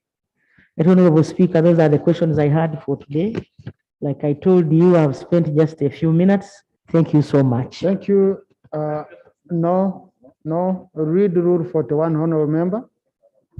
The rule is very clear. Only leader of opposition can clarify or comment on these matters. But, colleagues, I think you've seen, if we could utilize the Prime Minister, the answers you get. Most of you, you come when I tell you that send it to the Prime Minister, you say, members, as presiding officers, we are going to gazette the amended rules so that at least in the next session, which is starting soon, we have more questions and direct questions now on the floor, part of direct and written, which is a hybrid that was approved by this House. So, Lop, you have comments on this? Thank you, Honorable Speaker. Very brief comments to thank the Prime Minister for the response, but comment on one, the issue of marine security. There's a challenge. 2 weeks ago, one of our members, the Honorable Helen Nachimori from the island of Kalangala, survived an accident. Herself and the colleagues in a boat actually stuck the whole night in the middle of the lake. and they could not find marine rescue. Last week, she reported also her community members were stuck in the water the entire night. Prime Minister, we need to do follow-up. In the financial 2019-2020, this House voted funds for procurement of marine rescue boats. My quick search indicates that some boats were bought, personnel was recruited to operate them. They actually pick a salary, even fuel, but nobody knows them. And they are the people on the lake are seen as they cannot see them. Kindly, between my office and your office, to follow up. Who is eating that money and are the boats actually there? So there's a problem on marine security that requires real follow-up. Otherwise, accidents of that nature are going to be very rampant in the particular seasons. Two, on the issue of police accommodation. I think all of us must be ashamed as to what police go through. But one ominous issue, I don't know, Speaker, I want to invite the Prime Minister to take interest in, that for many of them, once deployed in the regular barracks, you have to buy a plot in the barracks. You buy a plot, whom you pay to, heavens know. And when you buy a plot, you put up your manyata and for you and your family. And when you are leaving, you leave it there. You cannot sell it off to another person coming. Prime Minister, I need to investigate whether that money goes to the consolidated fund and the Saija is appropriating some of it, or whether it's NTR and it goes somewhere. That's the reality. Find out from any police person. They'll tell you, you have to buy a plot. Who you pay to, you need to find out. But the long and short of it, right, Honourable Speaker, is that at least this Parliament should make a difference to the police. It's a shame to all of us, and we need to do something about it. Nobody should tell us that the money is not available. Money is able to do a lot of things, including birthday parties in this country. We can find money for our police, right, Honourable Speaker. I thank you. Thank you, Honourable Leader of Opposition. Now, Right Honourable Prime Minister, if you have your copy of order paper, I've seen you've managed to respond at least 2 questions which have been pending on the order paper under urgent questions for urgent responses. Now, when we have questions for urgent responses lasting over a month, 2 months, and it defeats logic. Yeah, so it clogs our order paper. We look bad and shabby as a house. So next Thursday, clerk, extract all these urgent questions. I think there are around 6 of them. If the Prime Minister can answer any question, they are directed to the ministers. Let the ministers pass their answers through the Prime Minister. And I'm very, very sure it won't breach any rules, because at least now she has answered 4 or 5 questions. So, and the rules say 15 questions and 45 minutes. So next Thursday, let us clear all these urgent questions. They get off our order paper. So that doesn't look bad and members say we are not answering their questions. So clerk, extract and send to the Prime Minister, and they get answered next Thursday. Item 4, motion for resolution of Parliament. Mr. Speaker, and also the pending motion. This is just what I wanted to say. We have a motion on the order paper. Schools opened in February. We brought that motion on the pregnant girls. Schools have opened. Some girls' second term, the motion is still there. Can that motion also be dealt with? We also give it to the Prime Minister? No. I'm requesting that motion also okay. finds its way in the order Please, paper. that one we are going to hand as presiding officers. I just wanted the Prime Minister to answer these urgent questions. We sort them out, isn't it, colleagues? You get? And clerk, please, no urgent question should last more than a week without us having an answer. If the minister cannot answer, let us know the minister has failed to answer. An urgent question can't be here for 3 months. then it loses meaning. Next item. Item 4, motion for resolution of Parliament urging government to urgently operationalize the road fund. Thank you, colleagues. On this motion, we had two conflicting opinions.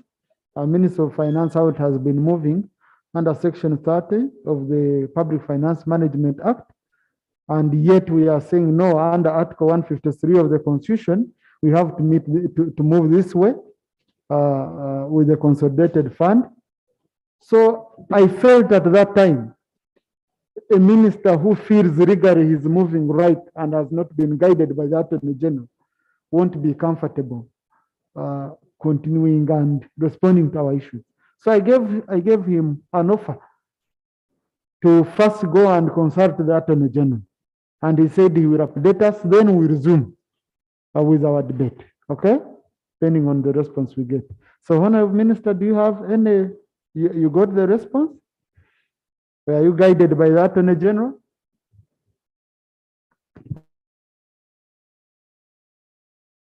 The colleagues, yes, I got the response. I don't know whether I read it or I lay it before Parliament. No, you read and then after, you don't need to read all of it, to the first cases and all that. Okay. Mainly we are interested in the conclusion, introduction and conclusion. The introduction. But Kiraka, you will capture the whole, yes, the whole opinion in our Hansard, so yes, that future readers of the Hansard. Okay, yes, Mr. Speaker. I wrote to the Attorney General, and this is how he has responded. He says, our understanding is that you wish to be specifically advised as to whether the existence of two funds mentioned in the caption. You can be closer to the microphone, Honorable Minister. Oh, sorry. Yeah. Let me repeat. Our understanding is that you wish, that is, I'm quoting the Attorney General, to be specifically advised as to what is mentioned in the caption is in contravention of Article 153 of the Constitution. And what are the subject matter? The subject matter is the Uganda Road Fund Act and the Tree Fund Act. He concludes as follows, without having to go into details. He says,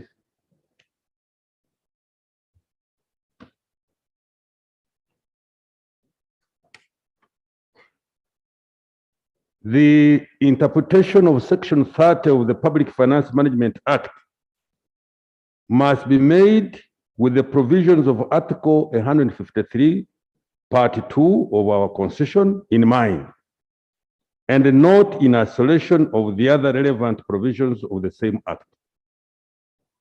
In a nutshell, it is our opinion from all above that the law allows for creation of other funds aside from the consolidated fund. It is also important to note that the other funds have to be creatures of acts of parliament for purposes as may be specified in the provisions of those acts of parliament. In other words, what are we saying?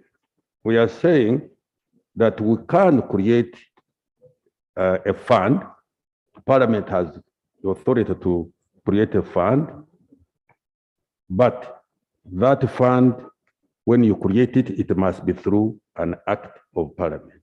I submit, Mr. Speaker. So in short, Honorable Minister, are you saying that the funds which were created, the road fund and all others under acts of parliament, from now and onwards with that opinion, what we need to hear as a house? Absolutely. Now that the legal issue has been sorted out for me, we shall definitely implement them. And on that,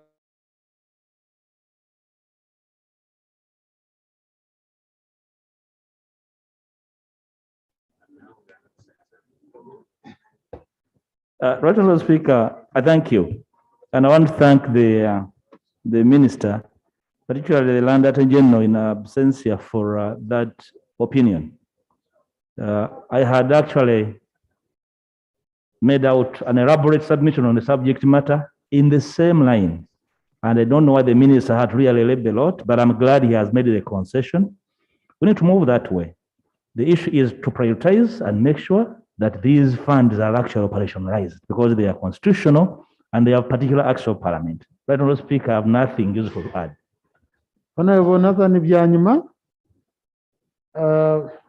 because colleagues, our major aim is Minister for Works is saying the budget for roads is not there.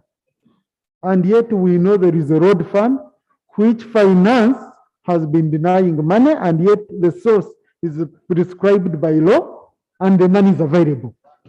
Okay? And the minister has been saying, no, Section 30 of the Public Finance Management Act allowed us to collapse all funds into the consolidated fund apart from the petroleum fund. Now, this means we also have to go and clear that part of the law. We have a law that is PFMA, Public Finance Management Act 2015. We have that law. We have to go amend it and put it in line with the Constitution, especially with that opinion of the Attorney General, which has said it contradicts. So what we need is money, okay? So Honorable Nathan Byanyuma and colleagues, with this submission, I don't know what we shall be adding on this. It's a very straightforward matter, but a member who moved the establishment of the road fund, it's very important for us to give him a minute. And he was the seconder, and then the move of the motion will guide us on whether he feels satisfied. Thank you, Right Honorable Speaker. I was at pains for some time because we labored, and I think it's high time that we respected the quorum of this parliament, decorum. When we talk of something, let's do it. We are not doing it for ourselves, but for the whole nation. It's unfortunate that Honorable Mr. Kasaija, Honorable Kasaija, and Honorable Mururu Mukasa are two historical members of this house and the party. They are the people who came in here in 1985, and roads were in a bad shape. 1985. Then in 2004, we had a road conference in Uganda. All the donors all over the world came, and I must quote, one of the European Union leaders said, it's unfortunate that Ugandan government has relegated road mean that you no longer care. You are after making as many kilometers of tamaking, you don't match with maintenance. It's very unfortunate. I can quote Honorable Kasaija. When Honorable Byabagamba was the Minister of Works, he took the trouble. We sat for so many nights and wrote a document to the President. What does it say, briefly? The research we had made in some of these countries, in the region, Uganda has the highest percentage of new roads, putting a lot of money in making roads, but with a smaller percentage of maintenance. You can imagine Uganda is at 87, but maintenance is 18. South Africa is at 3%, but 87, it is maintenance. Kenya is at 18, maintenance is 82, and right on and on. This paper will be laid on the table.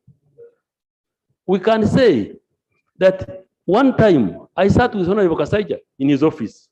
I said, this parliament, I think 9th parliament or 10th parliament, put 100 shillings levy on fuel on top of the excise duty on fuel that government takes. How much do we come to? He called his officer. He's a good person, by the way. I respect you. The man came with figures of 1.2 trillion for road maintenance.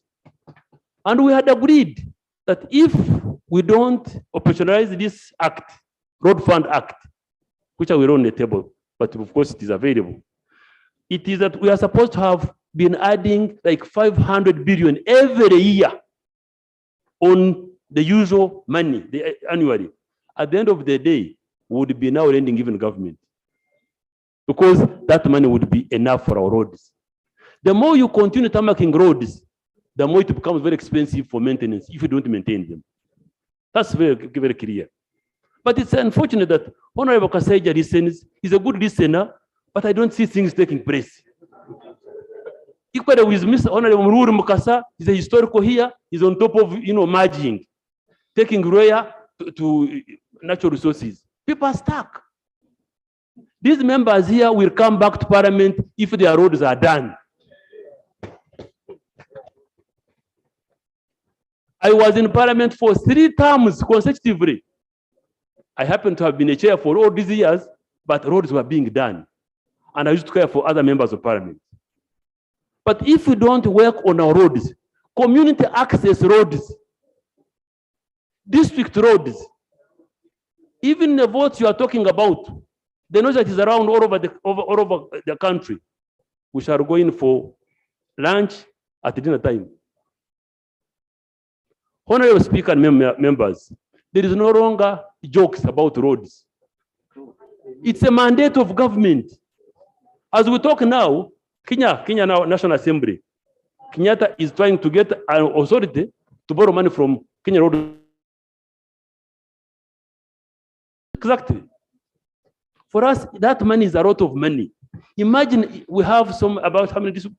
137 districts. Imagine if you gave them 200 billion. You know what it means? Who would be home and dry? But the issue that the Minister of Finance, you have never cared about road maintenance. And unfortunately, the saga that came about road fund, he was not there. It was Dr. Suruma. And I must say, Mr. Speaker, I had to address him politically here in this floor for him to take the bills, the paper to cabinet. That's how bad it is. It was very bad. It was just a young man in office who came to whisper to me, papers went to cabinet and they were moved. Because somebody said, road fund will be on my grave. Nobody wanted it. So road fund is some maintenance for public roads. The money is structured for what? And on the board of the road fund, there are passenger engineers. What did they intend to? So that the users of the vehicles, they will pay money on the fuel, but the roads will be good for their vehicles. Vehicles will rust. But currently, you ask any member here, by the way, everybody's crying about roads. Everybody. So, Mr. Speaker, now that the minister has said, it's very clear, members, that this act be uploaded. This letter, I have given him a copy. Let him read it. It talks of history, a lot of history. Today, by the time the government came in, we had about 1,000 kilometers, over 600 kilometers of tarmac roads. Now we are talking of 6,000 kilometers. But go back. You look at between Soroti to Rira. Let me wind up, Mr. Speaker. I'm not opening this for debate. But what the Attorney General has done has settled the matter. Because your debate was urged that they give the money, the Attorney General has said, give, and the Minister has said, we are going to start giving. So what we need to do as a House here is to ensure that in the coming budget, money for road fund, we put it in, because it's very clear. So, to wind up, currently as we talk, all the contractors in this country are demanding 500 billion shillings from UNRA. And it is attracting 240 million per day. Why don't we get this money quickly? We pay the contractors and we start on a clean plate. I beg that members, let's support this move and road fund become, even if you want to bring a Mzungu from America to control that money, if you don't trust any Ugandan, let somebody be there, but let the money be there to maintain all our roads. I thank you, Madam Speaker and members. Honorable Saro Pend, the mover. Please. Thank you very much, Right Honorable Speaker. Matters, I've allowed the second and the mover. Thank you very much, Right Honorable Speaker. I want to thank you for your leadership, because this, Right Honorable Speaker, is a victory not only for the move of this motion, but for the country as a whole. Right Honorable Speaker, as I did say when I moved this motion, that the Road Fund Act, it was enacted in 2008. It's 14 years. And finance has been adamant in having regulations to operationalize this Road Fund Act. And Right Honorable Speaker, the Act is very clear, Section 49, that states that the Minister shall come up with regulations in consultation with the Board and the Minister of Works. So, Right Honorable Speaker, the many road accidents that we are seeing on the road is because of partially the poor roads. We will definitely reduce on the road accidents. Even in our communities, we are talking about these big ones, but when you go dodge potholes, there is an accident. But also, most importantly, the road network, once constructed, should be taken as an asset, Right Honorable Speaker, because huge sums of money are put on these roads. And once you have an asset, you need to protect it. So road maintenance would actually go a long way in protecting the assets that the government has put. So, Right Honorable Speaker, I want to thank the Attorney General, despite being away, for his response. And Right Honorable Speaker, my motion is specific to ask. Okay, but. Thank you, Right Honorable Speaker, and the Honorable Member for giving way. Right Honorable Speaker, why I'm coming up, Right Honorable Speaker, and if I'm giving the Honorable Member, when you read the Uganda Road Fund Act, actually, there's a provision in it that the excesses they get in their money collected can even be used for investment as a road fund to get more sources of money to work on roads. Right Honorable Speaker, one time I was talking to one of the ministers, and he told me that the best opportunity Uganda had for Southern Sudan was to take our money there as like UNRWA to make roads in Southern Sudan. We have got a lot of money.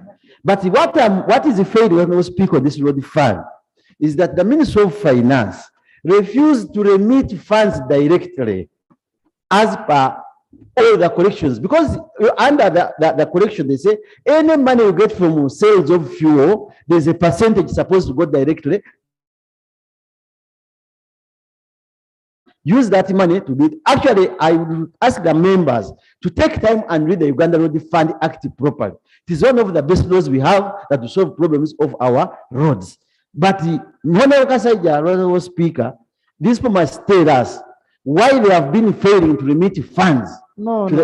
Honorable Seung, that's what they have sorted. Okay. You see, Honorable Kasaija, I think I've given the information and it is very good. When Honorable Kasaija Thank you, was speaking, you are not here.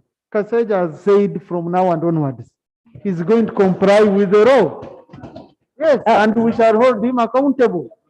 Yes. Right Honorable Speaker, I want to end by requesting that my prayers are fully implemented by the Minister, and one of which is that the Minister should operationalize the road fund in accordance with Section 49 of the Act by end of this financial year, so that by come July 2022, all the money is collected as clearly stated in Section 21 of the Road Fund Act are actually remitted directly. Responsible for finance should ensure that funds collected by Uganda Revenue Authority as road user charges are remitted directly to the fund as stipulated in section 21(3). And of course, my last prayer, Right Honorable Speaker, is that the minister lays before this House by June the regulations for the operationalization of the road fund. Thank you very much, Right Honorable Speaker. Colleagues, I now put the question that a motion for a resolution of Parliament urging government to urgent operationalize the road fund be adopted. Those in favor say aye, those against say nay. Now, colleagues, what this means is that because you don't have any contradictory information. Now, if you don't have contradictory information, why do we sit here? We repeat ourselves. So let's learn to move quickly, colleagues. And you don't need to speak on every matter. Okay? So what this means is, Honourable Minister, I know you're bringing a corrigenda to this House. This means you have to go back. You review your own corrigenda. Because the road fund now, the money which you are taking somewhere else now has to go to the road fund. The Committee on Physical Infrastructure, please, the money for road fund has to be money for road fund. Okay?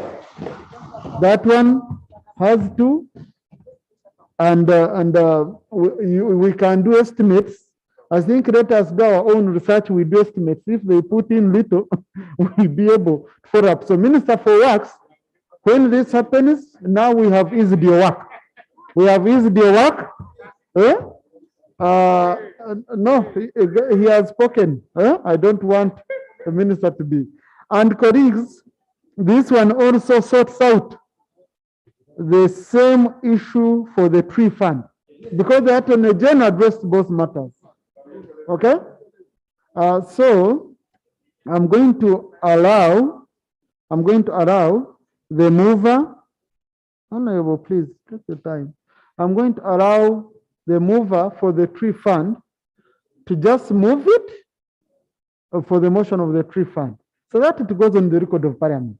Since it was already on order paper and the member feels we have adopted the one of road fund, just the mover and seconder and one seconder. No, one mover, one seconder, because the issue is already sorted. It goes on the Hansard and then we move. So procedure, Honorable Santalum. Thank you so much, Right Honorable Speaker. Right Honorable Speaker, I would like to know whether we are proceeding well. Yesterday, there was a question raised by a member of Parliament concerning the money for the roads, which was not submitted for the sub-counties and the town councils. And you directed that today the minister will come and we are going to discuss that fund. Even in my own district, Right Honorable Speaker, there are sub-counties which did not receive money for third quarter and fourth quarter. Now, Right Honorable Speaker, most of our equipments are grounded. And I want to thank the minister who has said that come next financial year, that is July, we shall be receiving this money for the road funds. But Right Honorable Speaker, my procedural point is, from now up to the next financial year, which is July, with us having very many impassable roads, what is going to happen? Because our people cannot move, the equipments cannot work, and the money is not there. So I thought, Right Honorable Speaker, that it would be procedural right for the minister to let us know what is going to happen in the most immediate time before the next financial year. Sure, that's a very important honorable member. The member has said. Thank you, Honorable Korit. Thank you, Mr. Speaker. You are spot on. Yes, she's right. Because you can have your tarmac roads, but if what we call the access roads are impassable, then you are doing nothing. Particularly in the context of trying to make sure that everybody gets into the money economy. I would like to ask your permission, Mr. Speaker, sir, that I come back here next week to tell you, to tell the House and the country of how we are going to operationalize what we have just agreed now. Because I can't take a decision now, because I've talked to my technical officers, Sure. I have to make a consultation, then I will come back here next week. So Wednesday would be appropriate? Yes, Wednesday would be appropriate. Thank you. Thank you. Thank you. I think, colleagues, that's fair. That's very fair. Thank you, Honorable Member, for raising that matter. Yes. Next item. Item 5, motion for resolution of Parliament urging government to operationalize the tree fund to facilitate the promotion of tree planting and growing at national and local level.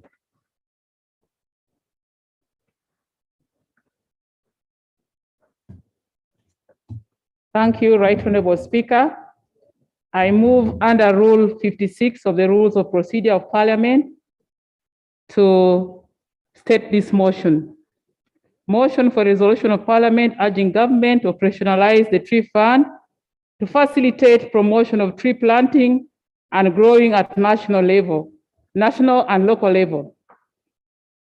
Whereas objective Roman 13 of the national objectives and directive principles of state policy enjoins government to protect important natural resources, including land, water, wetlands, fauna, and flora on behalf of the people of Uganda. And whereas objective Roman 27I of the national objectives and directive principles of state policy implores the state to promote sustainable development and public awareness of the need to manage land, air, water resources in a balanced and sustainable manner for the present and future generations. Aware that Article 39 of the 1995 Constitution of the Republic of Uganda grants every Ugandan a right to a clean and healthy environment. Acknowledging the contribution of trees in combating climate change and to the realization of a clean and healthy environment through absorption of pollutant gases, provision of oxygen, cooling the temperature, curbing water pollution, provision of food and medical herbs, provision of habitats for animals, among others. Concerned that according to a 2014 research by ACORD, Policy Briefing Paper Series number 29, Uganda was one of the countries that was losing forest cover at a very alarming rate, and within a period of 15 years, from 1990, Uganda's forest cover had reduced by approximately 1.3 hectares, which represented an average annual deforestation rate of 1.8%. And in less than 20 years, Uganda had lost about 25% of its forest cover. Further concerned that forests and trees are experiencing more pressure than ever as demand for food, human settlement, wood and fuel grows, yet efforts have not been made to secure sustainability of forests and trees through programs that facilitate continuous tree planting and growing. Noting that Section 39 of the National Forestry and Tree Planting Act 2003 grants the minister responsible for forestry or a district council powers to ensure directions for the planting and growing of trees, including directing persons to undertake tree planting, the frequency of tree planting, and the days on which tree planting is mandatory, and the specifications of tree planting to be undertaken. Aware that one of the major challenges affecting the restoration of forest cover and promotion of tree planting and growing is inadequate funding, which incapacitates the implementation of tree planting and growing programs. Further aware that despite the establishment of the tree fund under Section 40 of the National Forestry and Planting Act 2003, with the objective of facilitating the promotion of tree planting and growing at national and local level, and supporting tree planting and growing efforts of non-commercial nature, has never been operationalized. Cognizant of the resolution of the UN Climate Change Conference of the Parties, CPO 26, 2021, to reverse deforestation by 2030, and the UN Sustainable Development Goal number 13 on climate, states are called upon to take urgent action to combat climate change and its impact by 2020. Now, therefore, be it resolved by Parliament that government operationalizes the tree fund to facilitate the issuance of directions for the planting and growing of trees in accordance with Section 39 of the National Tree, Forestry and Tree Planting 2003. I beg to move, Mr. Speaker. Thank you, Honorable. Is the motion seconded?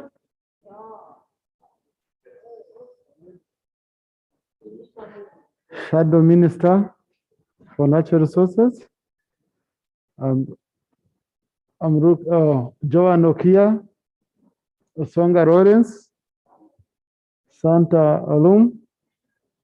You know, I'm looking for the seconders here and the rest of the whole house more or less. Yes, so I will allow, this is very straight, colleagues, because the minister has already considered it. Though we shall also need him to come on the floor, specifically on the tree fund. So I will allow the seconders just 2 minutes each. You don't need to go deep. Honorable Songa Lawrence. Thank you, Honorable Speaker. First of all, I want to thank the Minister for Finance this position and Attorney General. But also, I want to correct the data which the mover of the motion has given, that Uganda lost forest at a alarming rate between 2001 and 2020. The figure is 918,000 hectares, not 1.3, which is equivalent to 413 metric tons of carbon dioxide emission. And that is what is causing climate change. But however, I'm very grateful that this motion is brought, and I second it, because climate change disasters are increasing, and the rate at which our forests are getting lost are also increasing, and yet forests are helping us as people to make profit, prosperity, and also protect the planet and promote peace in the world. Therefore, I want to second this motion also, that forests affect all sectors of the economy. Energy we get from forests, tourism is thriving because of forests, agriculture, food security, health, and the economy. We need a long-term fund.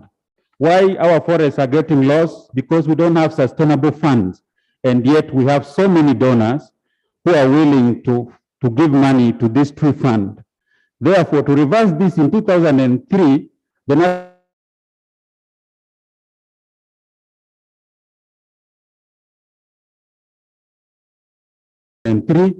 and Section 40 created the tree fund. The purpose is to promote tree planting and growing at national to local level. You are aware NFA is only managing 506 Central Forest Reserves, but we need funds to plant at the community level under the district forest services and also the public land. This fund will guide that. And in 2008, government cabinet approved this. Why this delay? The delay was basically on four reasons. One, in 2006, there was restructuring for Minister of Water, Land and Environment. It became Minister of Water and Environment. That delayed the process. Two, the creation of NFA. But as I told you, NFA is only managing 506 forest reserves. And then there was the shift by Minister of Finance from a letter written by the former PSST that the Public Finance Management Act was against this. And then there was also the limited political push at the Ministry of Water and Environment. But however, I want to categorically put it that The shift by the Public Finance Management Act, based on that letter in 2012, did not repeal the National Forestry and Tree Planting Act, and Clause 27 of the Public Finance Management Act gives power to create special funds, and it doesn't affect the existing funds like the road fund, the national forest, the tree fund, and the environment fund. Then there was also political will. I remember very well in 2014, during the drought resistance, during that meeting, that there should be funds to support forests and wetlands. So why this is important, there are donors that are specifically interested in giving funds to the tree fund. Honorable, conclude. And then this will provide us a long-term sustainable investment and funding. And it will also promote accountability, supplement the poor funding, and also it will help to deal with the challenges facing the economy. Therefore, I want to stand here to support the motion that the tree fund should be operationalized, and also the environment levies as an amendment to that motion should be passed at once, because the sources of these funds will come from the environment levies. I beg to submit. Thank you. Thank you, Honorable. You see, colleagues, I don't know why you're rebelling much. This is a motion for urging. That's what I was saying with Honorable Angura. Now, the Attorney General's letter has covered clearly all funds as per Article 153 of the Constitution, Section 29 of the Public Finance Management Act. All funds created under that. Now, the National Environment Fund, which you're talking of, is also created under Section 32 of the National Environment Act. So it's part of all those. Okay? So where the fund has been brought here or not, whether we have a motion here or not, the Attorney General's letter is covering all funds that are created by acts of parliament. So I felt that clarification needs to be made so that we avoid. Honorable, I will allow you because Shadow Minister for Energy. I'm going to allow you. I will allow Honorable Joan Okia. 2 minutes. Conclude. Thank you, Right Honorable Speaker.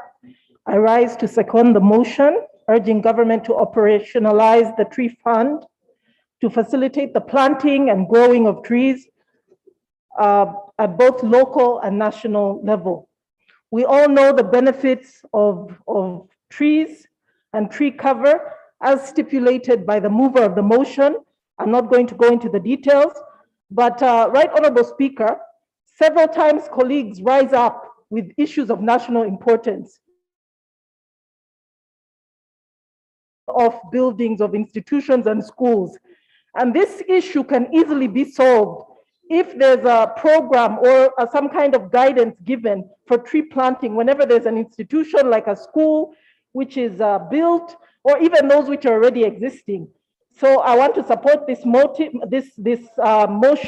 strongly. And also the office of the Prime Minister would not be running around solving issues which could be easily solved by planting trees. So I second this motion and I thank you.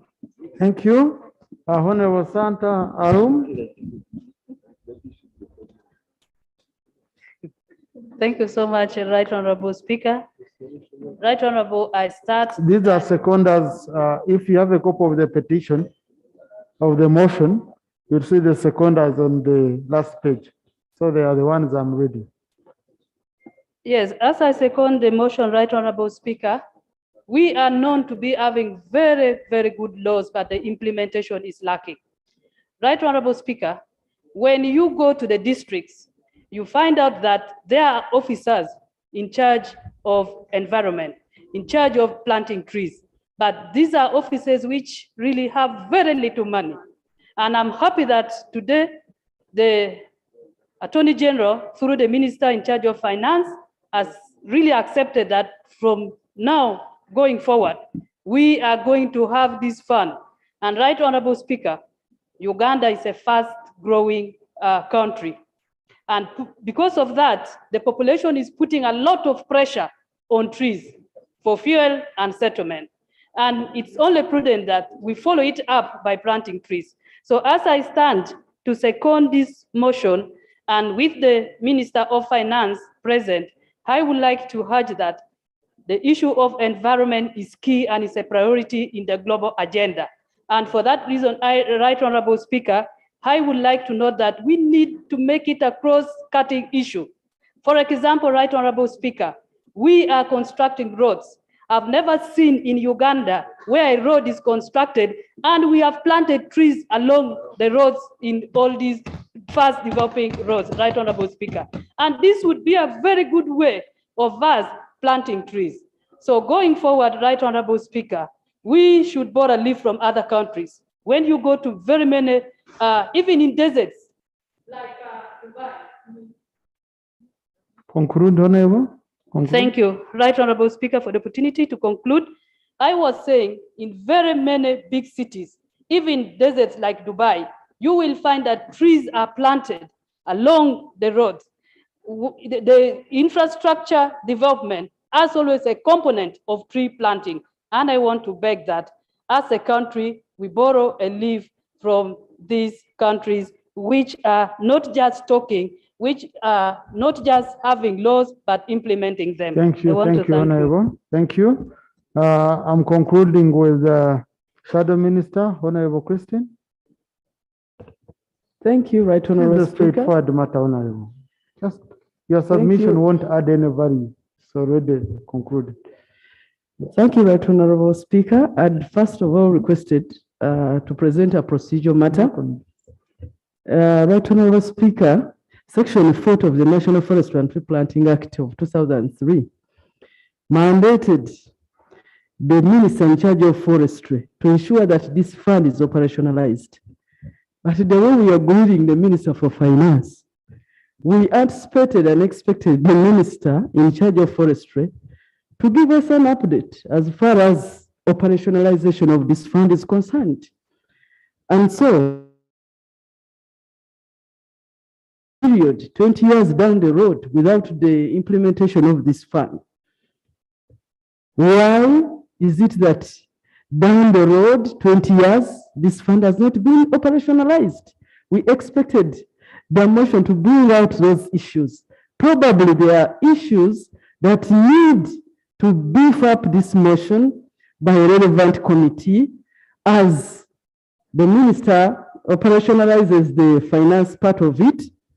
It should come out clearly on fulfilling some of the gaps, because the climate change challenges 20 years back aren't the current challenges.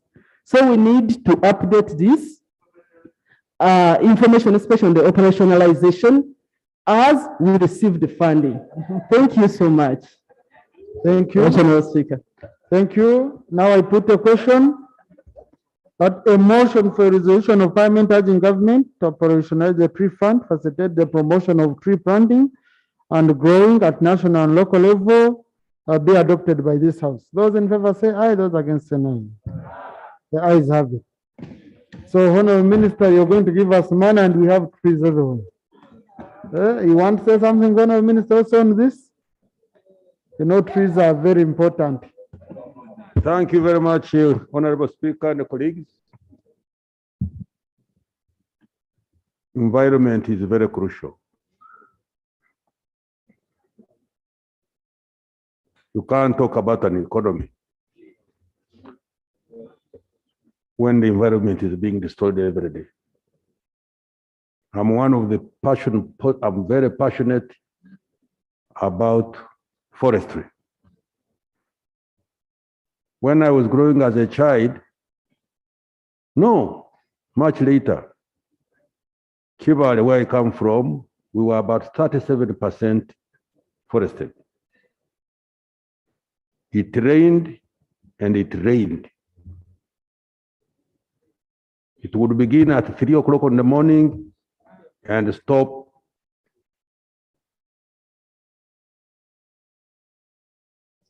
that is history. All the forests have virtually been cut. wind comes and blows the houses which I have been encouraging people to put up, blows down all the banana plantations and the coffee plantations, which I've been encouraging people to do with my colleague, Honorable Gonza here. Now, where are we going then? That's why I'm supporting this matter. Don't worry, money will come. Once there is the will, there is a way. That's not what the Bazungu said. This is not a joking matter, I'm telling you. Everybody, every Ugandan, please must take this matter as very seriously, because without protecting our wetlands, without protecting our forests, without protecting our hills, there will be no economy to talk about. That one I can tell you. So, Mr. Speaker and the colleagues, I am committed myself. I do everything I can to make sure that we operationalize the tree planting what? Fund, the tree planting fund. Thank you.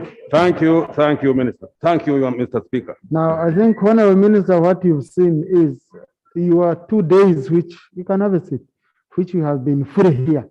That is last Thursday and today. We have achieved a lot for this country. We have achieved a lot for this country. He has not eaten anything. I heard him, we've been on this matter, trying to call here and there so that he can have the comfort of coming here and give us answers that do add value. So I want to thank you for being with us today and for fulfilling the commitments you made on Thursday last week. So there are commitments you've made for Wednesday next week. Please do as you've done today. We shall be really grateful as a house. And you've seen we always miss you. Next item. Item 8, response by Minister to urgent question. Honorable Minister of Internal Affairs.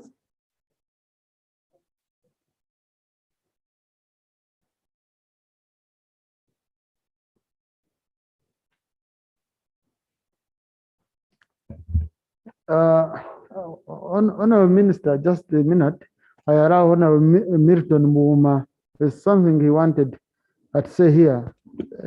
Thank you very much, Honorable Speaker. Honorable members, I really want to thank you for the support we have accorded to the amendment, operationalization of the road fund and the tree planting fund. One thing, constraint that we needed also to address to enable the minister do his work effectively is to amend the URA Act. In one way or another, the former minister used to hide under that his hands are tied, because the URA demands that they only collect for the consolidated fund. Hence, us needing to have an amendment, right, Honorable Speaker, to that particular clause, one of road fund and the tree planting fund. We need to be specific in amending that one. I wanted to just put on record right now. Thank you, Honorable. The Attorney General has been very clear. All those ones contradict Article 153 of the Constitution. In his opinion, Article 153 of the Constitution is very clear, and that's a shared opinion. I had also read, I was sharing with Lope here, I had come with my own ruling ready. If they were not ready to give their side, as the speaker was going to rule so that we move. So I'm very happy, all of us, we had a convergence. And whenever the Constitution is very clear, all other laws are just subordinate. So the minister, that issue, the minister will have to address it on Wednesday when he's coming back on operationalization mechanism for these funds. That's when we shall interrogate all those matters further.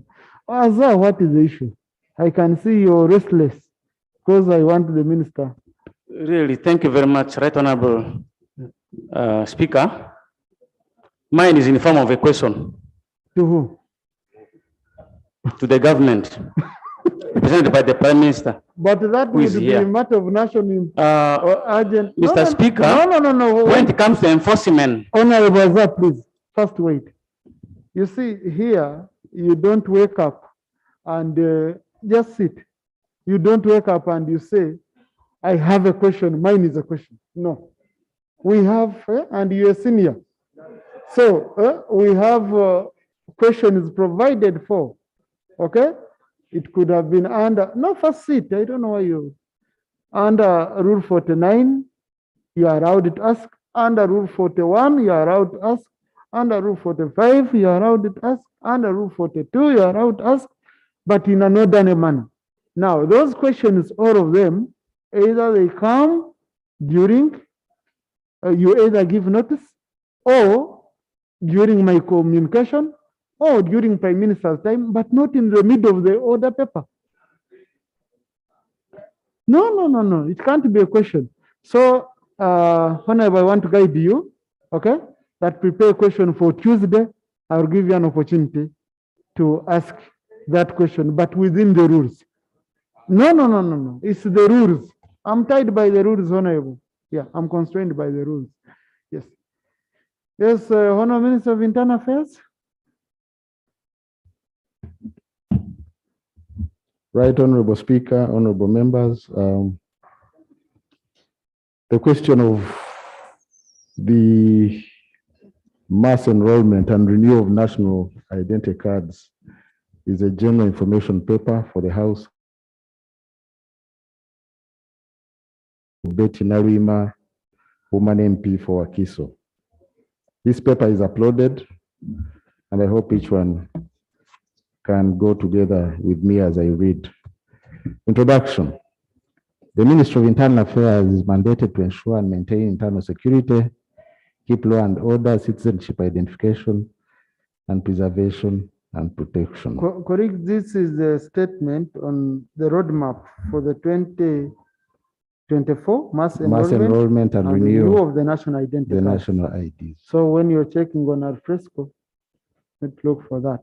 The National Identification and Registration Authority, NIRA, is a body under the Ministry of Internal Affairs and was established by the Registration of Persons Act 2015, ROPA, with the mandate, among others, to register citizens and legal resident aliens and issue them with the national and alien identity cards. The national identity card contributes to the promotion and protection of the law, order, and specific components of internal security, as well as the realization of lasting and sustainable peace, safety, and stability, as well as promotion of socio-economic transformation and development of the country. The ministry will take the lead in the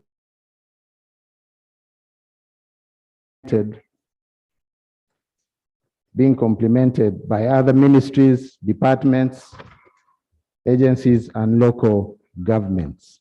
The background, Right Honorable Speaker, in 2004, under Minute 34, CT 2004, Cabinet approved the setting up of a comprehensive national biodata bank for easy access by government institutions. This decision was emphasized in 2013 when Cabinet, under Minute 114, CT 2013, restated the critical importance of having a national identification system that would be used for identification of persons, issuance of national identity cards, passports, and security planning and service delivery. A memorandum of understanding between key stakeholder institutions, namely Ministry of Internal Affairs, the Electoral Commission, Directorate of Citizenship and Immigration Control, Uganda Registration Services Bureau, the National Information Technology Authority, the Bureau of Statistics, Ministry of Local Government, Ministry of Defense, Ministry of Information and National Guidance, and Office of the President, was signed on 31st December 2013 to implement the project. In the implementation framework, 10 ministries, departments, and agencies were designated as participating MDAs, while 6 were designated as supporting MDAs. The project was implemented under a multi-sectoral approach with clear roles and responsibilities for each of the participating MDAs. Each of the participating MDAs had defined roles and responsibilities in the execution of the project. The project had a governance structure which included an interministerial steering committee to provide strategic policy direction to the project, chaired by the Minister of Internal Affairs and with other participating MDAs. After the successful implementation of the NSIS project, NERA was established to consolidate and continue with the registration of persons for identification, issuance of national IDs, and other subsequent functions, including renewal of national ID cards on a continuous basis. It is against this background that the authority has governance and management structures established in the ROPA, the Registration of Persons Act 2015, to deliver this mandate, and will ensure that the mass renewal and enrollment exercise of national identification cards is achieved. Justification, because some people may ask the question, why renew, why invest in a project that expires? So the justification of the expiry and renewal of the national IDs is here covered. Section 69(4) of the ROPA provides that a national identification card shall be valid for such time as the minister shall prescribe by regulation. Under Regulation 19(1) of the Registration of Persons Regulations SI 67/2015, a national identification card shall be valid for a period of 10 years from the date of issue and shall be renewable in accordance with the said regulations. Furthermore, Regulation 23(1) provides that a holder of a national identification card shall apply to the authority in a prescribed form for renewal at least 2 months before the expiry of the card. B, the first batch of national identity cards totaling to 15.8 million were printed and issued out during the National Security and Information Systems Project in the year 2014/15 and will expire between August 2024 and June 2025, which justifies the requirement for renewal as stated in the legal provisions above. C, the security features on the polycarbonate material used to make ID cards also deteriorate progressively and are severely compromised after 10 years. You can compare this to notes of currency. B, biometric features used in the identification significantly transform over time, e.g., children getting IDs at 16 will look different at 26. NERA seeks to take advantage of the strides in technology that will increase portability and verification to support global transactions. F, Uganda has porous borders and is yet to attain 100% birth and death registration. The exercise will improve accuracy and credibility of the register for planning and improved service delivery. The National Identification and Registration Authority shall therefore undertake a mass enrollment and renewal exercise beginning January 2023 using a multi-sector approach with the National Technical Task Force providing leadership for the exercise. Expected outcomes of the exercise will include the following in tandem with the NBP3. A, registration of the remaining 17.2 million unregistered citizens. B, substitution of national ID cards upon expiry in 2024 and upgrade of citizen national ID card to a smart card, in brackets, EID, and creation of personal digital identity. C, upgrade of the identification system and integration of the iris recognition biometric technology and DNA in the NERA system.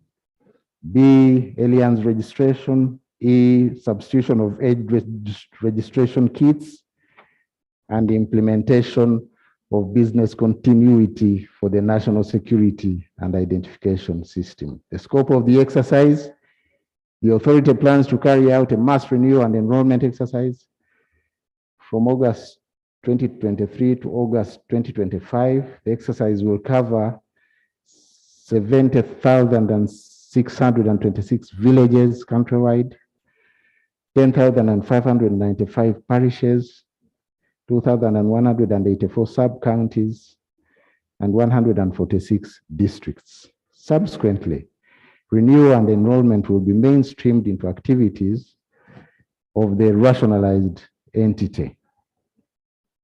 You know, we are doing rationalization of government agencies. The exercise will leverage on the parish development model framework as a vehicle for the exercise and will therefore recruit temporary staff to handle several activities. The projected temporary staff will be 141, 252 at village level, representing 2 staff per village.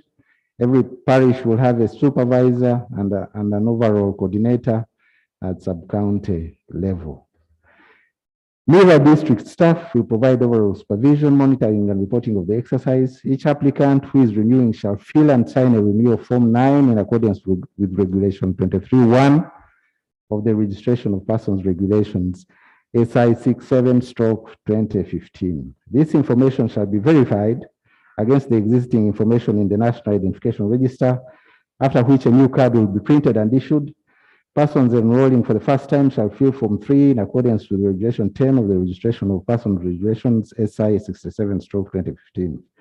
Pre-printed cards will be personalized and issued using portable printers. During renewal, a proposed new digital card shall be printed and issued instantly to the recipient.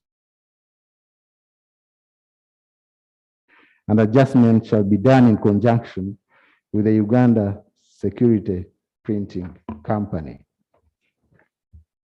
Proposed methodology that the exercise will be implemented by the authority. Authority here means NERA, through highly consultative processes that will involve key stakeholders under the following steps. Massive enrollment approach, assumptions. There are 17.2 million Ugandans who have never been registered, with an average of 1,623 persons and registered per parish. Of these, it is assumed that 50% or 812 are above 18 and 812 are below 18 years. Of the 812 below 18 years, it is assumed that 50% are below 7 years and therefore will not have biometrics taken. It is assumed urbanized areas may have up to 2,000 people per parish and rural areas between 800 to 1,000 persons. The enrollment exercise is planned to happen over an 8-month period beginning January 2023. After this period, these services will be operationalized and delivered at the district level. There are 146 districts and 10,594 parishes in Uganda. On average, each district has 73 parishes. Enrollment will happen at each parish in a rotational manner, with NERA deploying 10 registration kits per parish per day. Enrollment will happen Monday to Saturday, 6 working days. Therefore, to cover a district, 17 parishes will take 73 working days, approximately 2.5 months. A kit will capture biometrics of 6 people per hour and 60 people per day. A parish, 600 persons will be covered in a day. It will take 3 rounds to capture all the unregistered people in urban areas and 2 rounds in rural areas. This is because the biometrics for 400 below 7 years, the 400 people below 7 years will not be taken. In mass enrollment process, unregistered Ugandans will use online services to pre-register and capture their biodata. I know this will beg the question. We don't have these services in the rural areas. But the idea is to have those who are able to access IT services to do so, and those who can't will be reached at the parish and sub-county level. This will give rise to internet cafe-like businesses up to village level. After capturing biodata, the applicant will print a QR encoded sheet of information they have captured at application. The QR encoding will hide the personal data in a format that can only be read by NERA machines so as to protect personal information. They will present their QR encoded application to registration assistant who will visit the parish. This is to reduce time taken for biodata capture. The registration assistant will scan the QR encoded form and capture the biometrics of the applicant. The applicants who qualify, 16 and above, will receive cards in a separate days. Applicants can track status of application using a short USSD code, that one in bracket, *216#, or through the NERA website. Mass renewal approach, assumptions, again, there are 20 million Ugandans who wish to renew their IDs. Children under 16 years are not eligible for ID cards acquisition. The renewal exercise will happen over a 12-month period beginning August 2023. After this period, these services will be operationalized and delivered at district level. There are 146 districts and 10,594 parishes in Uganda. On average, each district has 73 parishes and 1,887 persons seeking renewal. Renewal will happen at each parish in a rotational manner with NERA deploying 10 registration kits per parish per day. Enrollment will happen Monday to Saturday, 6 working days. Therefore, to cover a district with 73 parishes will take 73 working days, approximately 2.5 months. A kit will capture biometrics of 10 people per hour and 80 people per day. At a parish, 800 persons will be covered in one day. It will take 3 rounds to capture all the unregistered in urban areas and 2 rounds in the rural areas. Mass renewal process, Ugandans renewing IDs will apply online services, using online services to renew.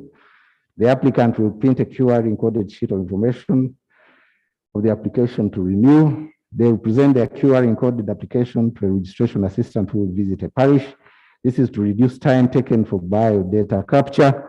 The registration assistant will scan the QR encoded form and will take the biometrics of the applicant to cater for changes in his biometric capture.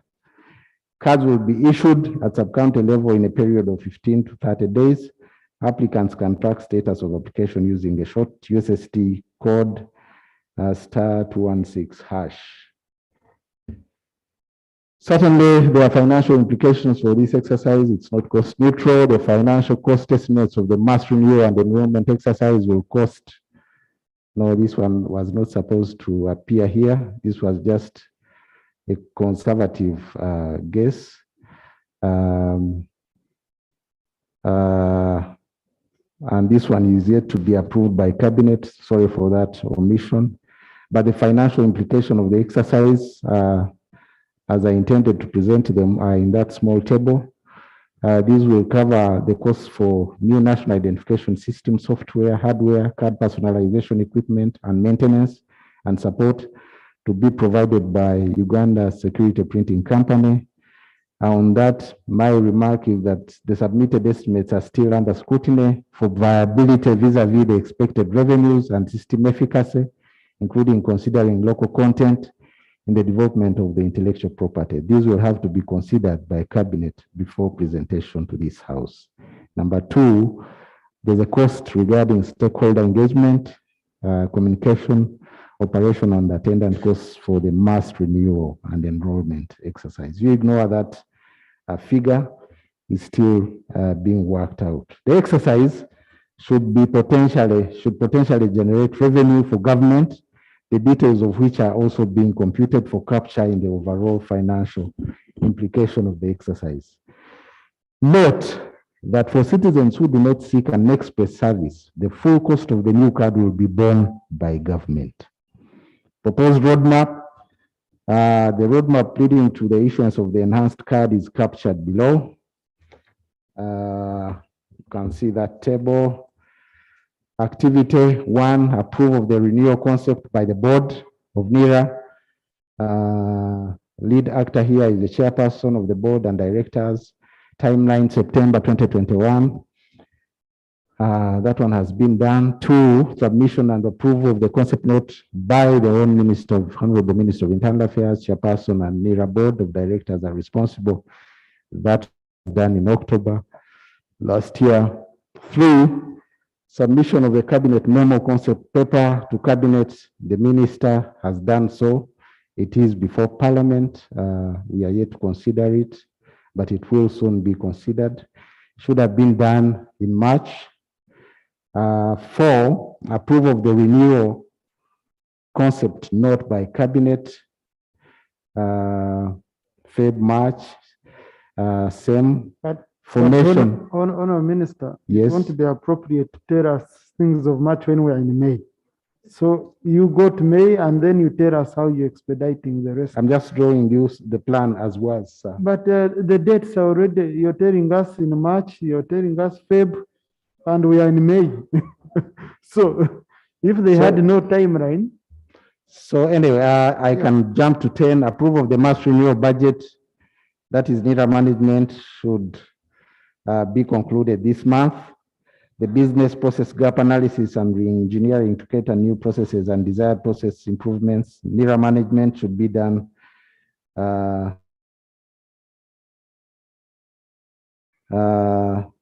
the stakeholders to generate functional systems and technical requirements. NIRA management should have been concluded between December 2021 to 2022. Benchmarking, that one has been done. I think I can run to 17. 17, system development and integration. May 2022 to June 2023. 18, user and system acceptance tests and integration and quality assurance. NIRA is responsible and USPC should be July 2023 to September 2023. Data migration and system deployment, NIRA and USPC, May 2023 to September 2023. Card production and personalization data center established should be October 2022 to September 2023. No, the minister is still reading a statement. Procurement of bank cards, NIRA USPC October 2022 to July 2023.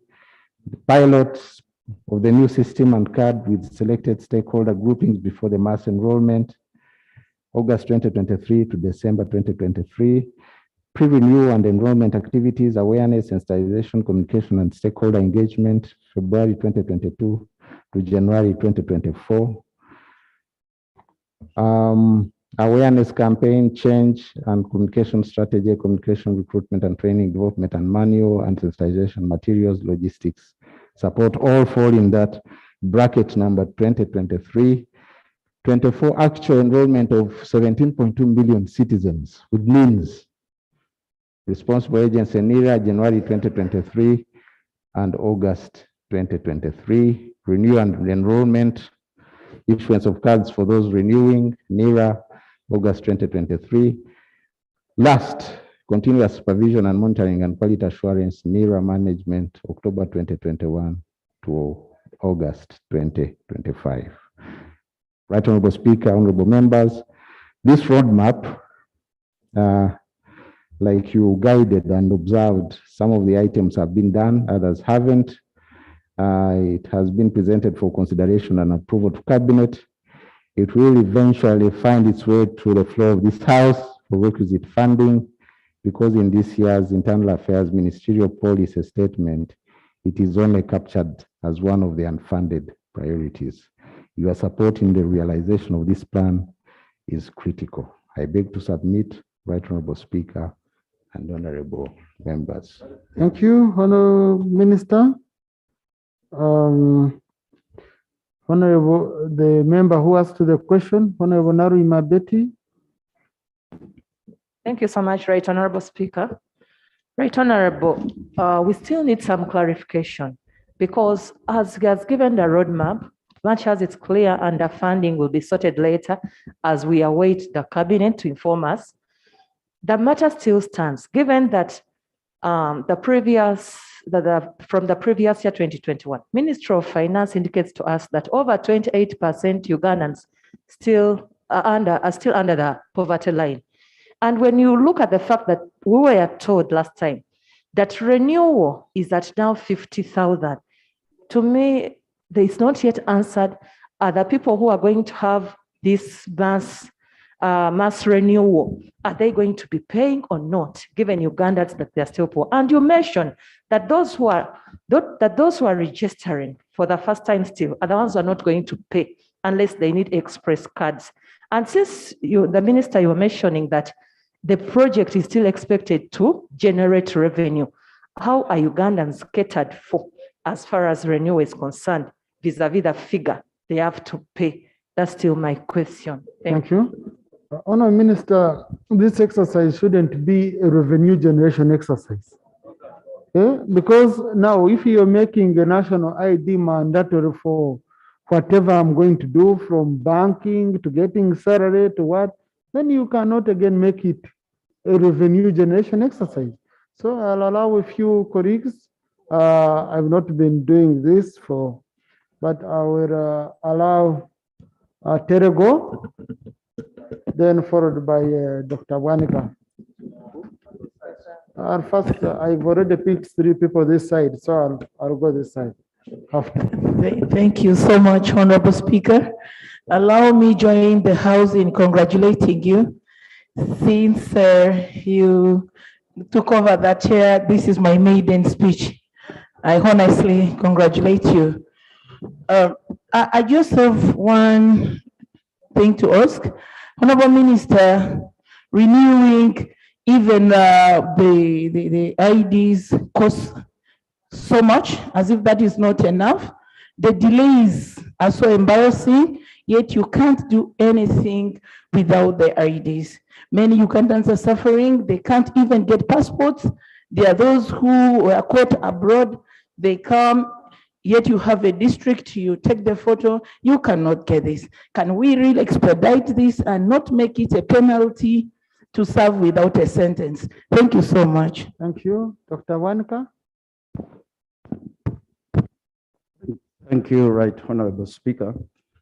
The minister has indicated that NILA is going to do fingerprinting, that is biometrics, but they're also going to do DNA profiling.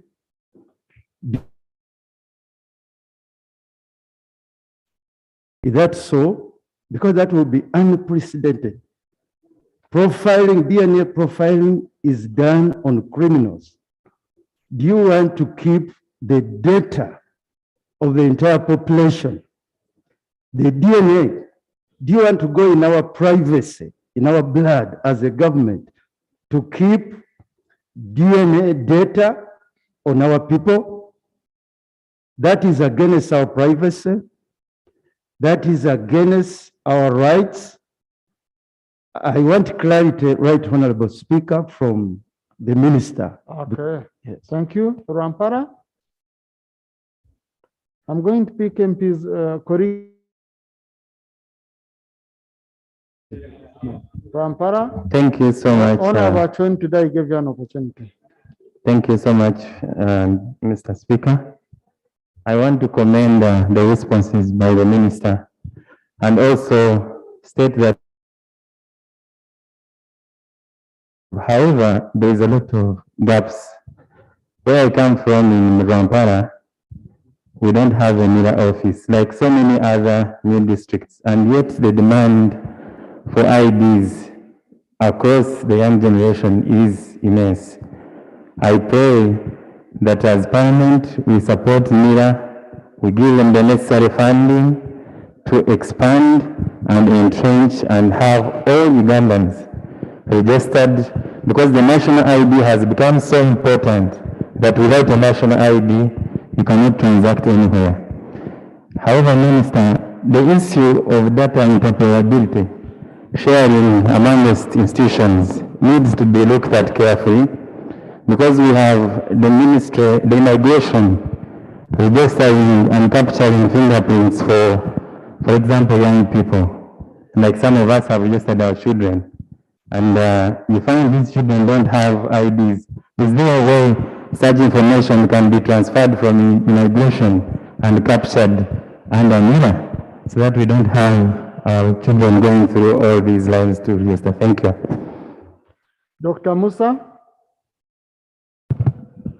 I will conclude with the business class. I'll pick one. You agree on one of you. Thank you very much. Business, Wanda and your colleague. I think you will agree or no. Dr. Musa? Thank you very much, Right Honorable Speaker.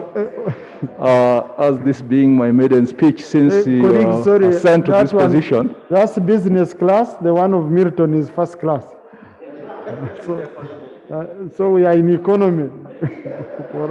Yes, Dr. Musa. Thank you so much, Right Honorable Speaker, for this opportunity. And since this is my first time to speak, since this House entrusted you with this position, please allow me join the rest of the colleagues to congratulate you for ascending to this position. And I wish you the best of luck to deliver on this. Right Honorable Speaker, I would like to seek clarification from the Minister on two issues. One is the issue of how this system is going to generate revenue for the government. And at the same time in the report, the Minister is indicating that citizens who are not going to be on hurry to get the IDs, the cost of the new IDs will be borne by the country, by government. So I don't know how it's going to, you need to clarify how this is going to generate revenue. The second thing is the timeline for beginning of the exercise. He indicated that at the Paris level, the enrollment will start around January 2023. But I see in the shadow, the system development and integration is going to be in June 2023. How are we going to start at the Paris level when we have not designed and developed the system? Thank you very much. Right on. Konjiri, then Sanan, then Feta. Thank you so much. Then Azza stopped him and Oseku. Let's, what we do, colleagues, let's, even if it's 1 minute, let's do a quick round so that we give more colleagues an opportunity. Thank you so much, Right Honorable Speaker. I also join my colleagues to congratulate you upon taking the seat. And I want to thank the Honorable Minister for his statement and answering the questions about national IDs. Mine is about the students who are registered like 3 years ago. Right now, they are being told to register again. They tell them that information, we no longer use it, so you can register again. They are now confused. Should they go back to where they registered from? Should they go back to the homes they are in? So I think there need to be clarity on where they can go so that they register again. Then the presence of NIRA in our districts. My district, Rukunji, is one of the biggest districts in the country, but we have got only 2 staff in the district. You can imagine from Nyachenyi or Gambara, transport costs you about 30,000 on a border to go to the district, and then they tell you come back tomorrow, come back and do this. I would suggest, if it is possible, to find like some days and send these nearer staff nearer to the people, to the sub-counties, put an announcement, and they come and register them at their places nearer to them. It would be a better service to our people. I thank you. Thank you very much, Right Honorable Speaker. I want to thank the Minister for the statement and updating us on what is going to be done. Right Honorable Speaker, we still have so many Ugandans who are poor.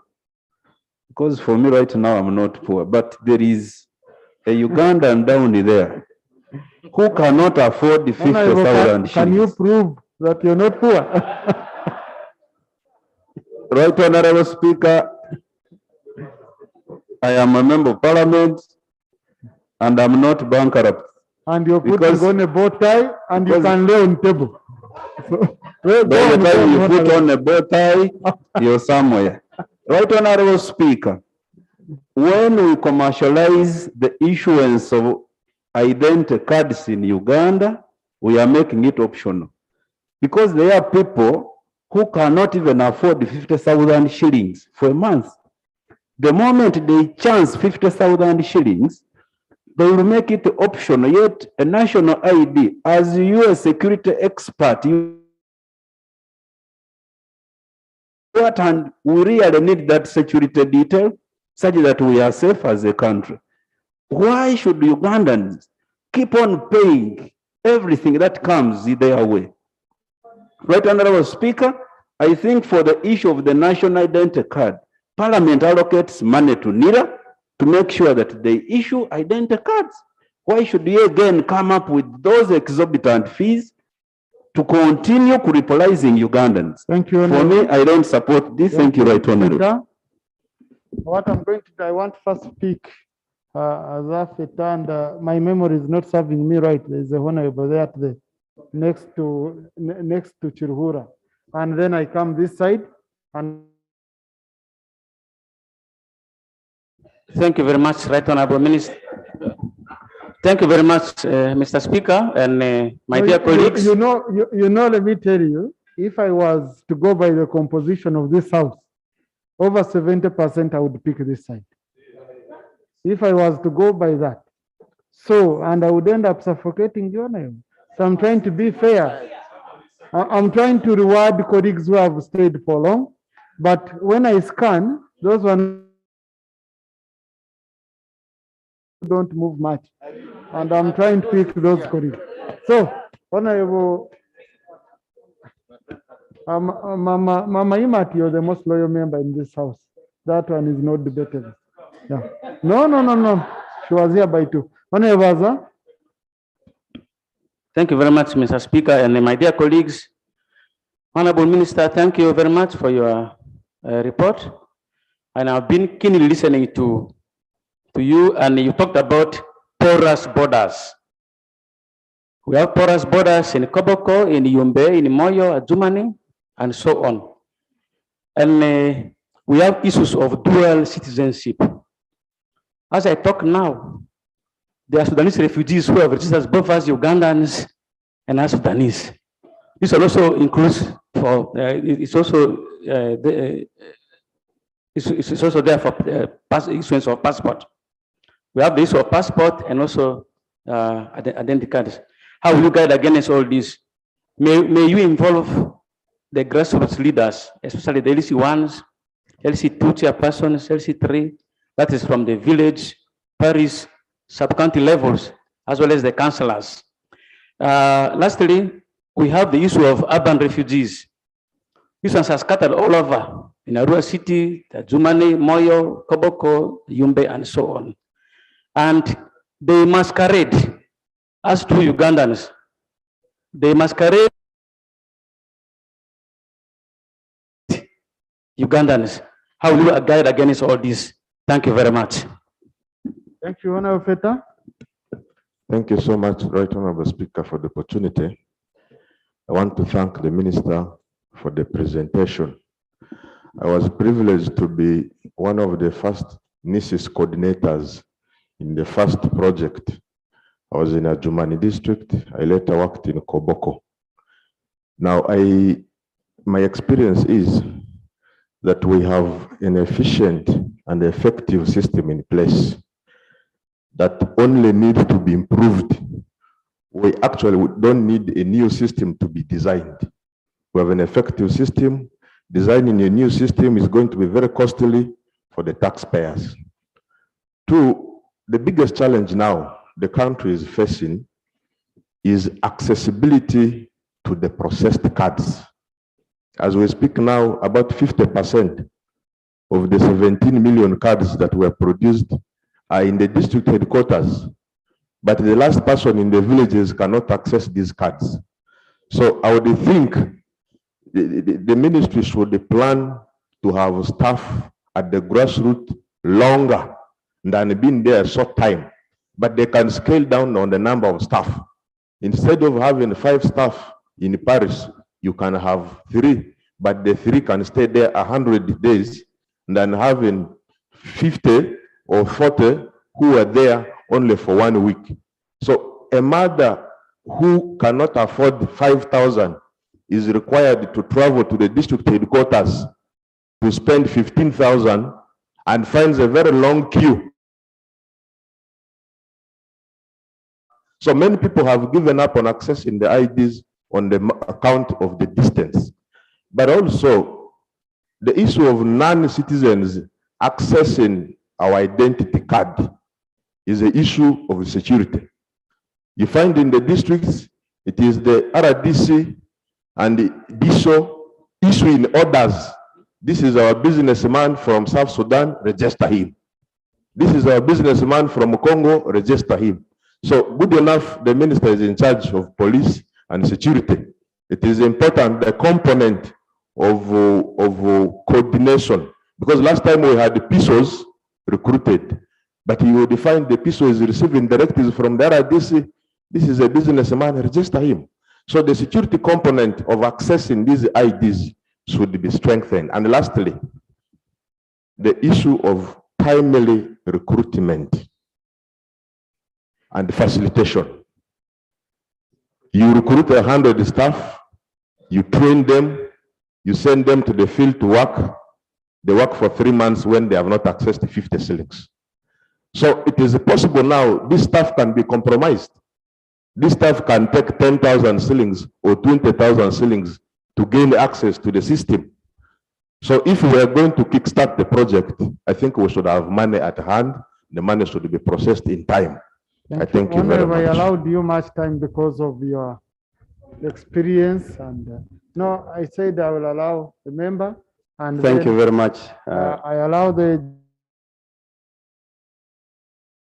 speak, then I go here. Thank you very much, Right Honorable Speaker. I go back to economy. So people of economy should learn to be patient. You're in economy, you're yes. Thank you very much, Right Honorable Speaker. Right Honorable Speaker, the issue of a national ID is actually a very important thing. Like the way other colleagues have talked, nothing much you can do in this country without a national ID. So I would beg or request the ministry, kindly, it's already doing, because there are some other districts that have gotten the offices of NERA, to spread this thing countrywide and let most of the districts get the offices of NERA. Otherwise, like the way it is mentioned, it's not economical enough for the poor man down there to travel all the way up to Kampala or a certain distance to get a national ID. Number two, what is the qualification of getting a national ID? Like the way people have mentioned, the other honorables have mentioned. It is a very tricky thing that you find a foreigner having a national ID. And I have some of them who have a national IDs. I was shocked some Bazungus have a national IDs. And at the end of the day, what will happen when you have a national ID? You are eligible to vote. Now, my question to the minister, what is a qualification of getting a national ID? Thank you. I thought the PIN business class had agreed. So I will go with the gentleman who came. I'm not getting his name well. Honorable Wanda Richard, you whom I know. Thank you very much, Right Honorable Speaker. My name is Zama Siraj Brahan, Member of Parliament for Ringa County. Pertaining to the importance of attachment to the national ID, it is really prudent that every Ugandan should have a national ID. And when the exercise was carried around, up to date, some of those people who were captured on the data, they have not accessed the national ID. And it was also taken to schools. The pupils and the students were enrolled into the system. Up to now, I don't understand why were they enrolled. Because those ones who were aged to get the national ID, up to now they have not had the opportunity to have it. And those who are still underaged, who did not have the opportunity to get it, why were they enrolled? And still they are demanded to be captured the data again in order to get it. So there should be something very, very funny which is trying to happen and which keeps the process to be very expensive and which takes a lot of money, and at the end of the day, what money has been used for is not achieved. Whenever you have your time, which I want to give you. So if you take that, then you will not speak. I will not pick you. Secondly, Honorable Gordon, I will give you. I have the speaker ruled it. Yes, I'm going to pick Honorable Seku. I know he's very technical in these matters. Secondly, I've seen there when the minister was presenting it, there is a colossal sum of money, around 400 billion, which is demanded in order to carry the exercise. According to how I'm seeing it, the money is not worth carrying the exercise. At least there should be a scenario where the money should be broken in order to ascertain how much amount is going for this process, how much is going to attain that, so that we also know something that we are going to approve in this parliament should be worthy the exercise that is to take. Thanks very much, Honorable Speaker. Thank you. Thank you. I share the views of Varinga, of the people of Varinga. That's Katawazi. Then Veronica. No, you have just come, please, engineer. No, please, please, please. I don't like members to just come and you want to submit immediately. Let us run to come and be in this house, not to just come. Yeah, please. That one I will not tolerate it when I'm in this chair. Katawazi, I'll go to Veronica. I go to Busiro. Then I go to Masindi. Thank you. Karangara. And the independents have not picked. So I'll pick. And Mama. Thank you. And then I come back here. Colleagues, you see, if you see on the order paper, this was an issue given only 5 minutes. But because the minister brought a comprehensive statement attaching our issues, I invoked Rule 48 of our rules of procedure, where I can allow a few additional. So let's do quick honorable members so that we allow others. Thank you very much, Right Honorable Speaker. I also take this opportunity to congratulate you upon rising to that office, because it's also my maiden speech when you're chairing. Right Honorable Speaker, this issue we are talking about of IDs, I don't know, Honorable Minister, whether we are going to expire being Ugandans after the expiry date, because I have friends in nearby countries like in Kenya, but they laugh at us and they say, you people, are you going to expire afterwards? Because if you can imagine a national ID that has an expiry date. So I would like to seek your clarification about that, because I think I have a remedy for it. It is better we go for what we call the personal digital identity. I think you just get once and you don't have to renew, because renewing, there are some figures which came on the iPad which you didn't want us to see. It costs about 430 billion, which was, your time is coming, I think. Business class. You have 2 minutes, Honorable. Yes, thank you. If you decide to share it, it's up to you. Yeah. So that figure which came on the iPad, the financial implication, clearly shows this is a very expensive kind of thing. And you see every year there will be new people. If many people will keep expiring as Ugandans, I don't know. Now, in fact, that bit of expiring, I just imagine when you are going to stand for MP or councillor on a Friday, and so Veronica, and your ID expires. No, we don't add yourself time. You don't add Thank you, yourself Right time. Honorable Speaker, and the Minister for that statement. I would like to bring to the attention of the Minister that most of the NILA offices are not working. When someone loses the ID or you want anything from the office, they always refer you to Kololo. This brings a lot of congestion there in Kololo, which leads to corruption, because when someone spends the whole day there, he or she will be forced to assist an officer giving some money so that you bypass others. Can we make those offices be working, empower them so that they can also print IDs, national IDs, if possible, to avoid congestions. Thank you. Thank you. Busiro? Thank you, Right Honorable Speaker. Matov Charles, Member of Parliament, Busiro South Constituency, Wakiso District. Right Honorable Speaker, I wanted us to address the issue of IDs with the Constitution. It spells out in Chapter 3 acquires citizenship.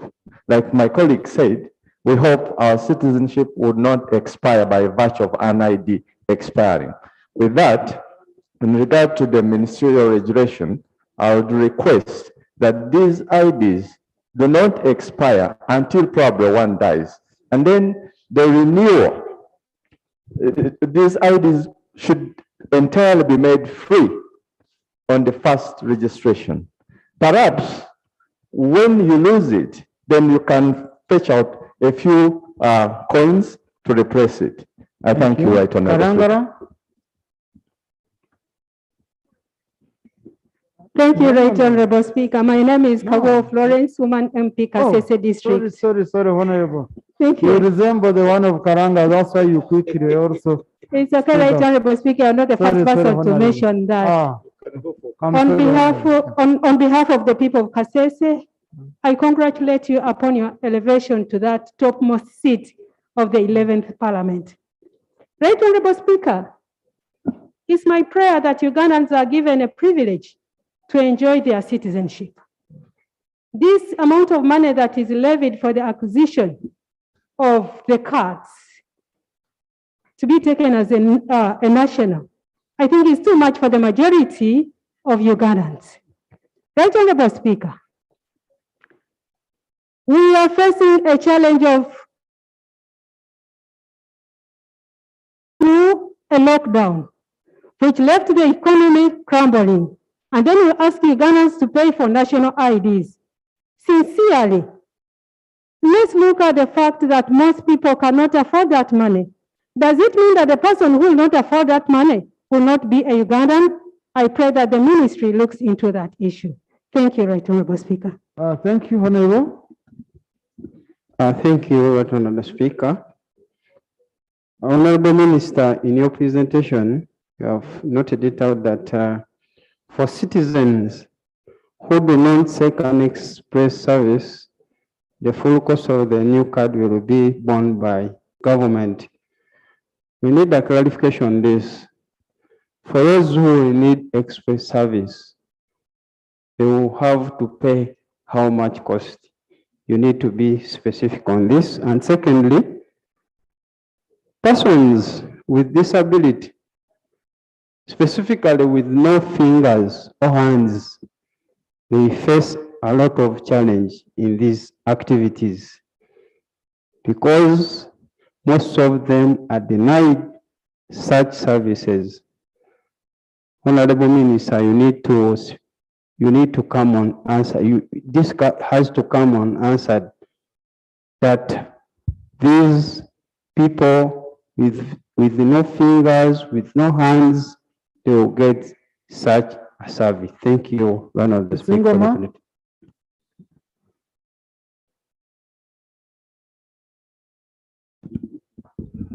Thank you very much, Right Honorable Speaker. I also want to join the honorable colleagues in thanking the Minister for the statement. Mr. Minister, my worry is how you are going to deal. Honorable, if you can stretch a bit so that we can be more audible. Exactly. Right Honorable Minister, sorry, Honorable Minister.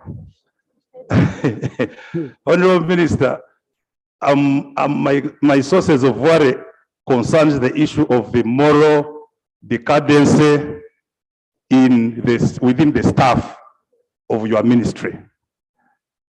Believe me or not, staff in the Ministry of Internal Affairs, especially in NIRA, have decaded so much that the success of this program depends very much on the extent to which you are able to stem this level of moral decadence. There is a lot of tendency, a lot of belief that most of the public services are private. They are public in word, but in the real sense, these staff get money from these services in order to carry out the work for which they are paid for. So I think you need to go back on the drawing board and see how you are going to address this problem. The Honorable Veronica talked about the problem of corruption in the district. It is there.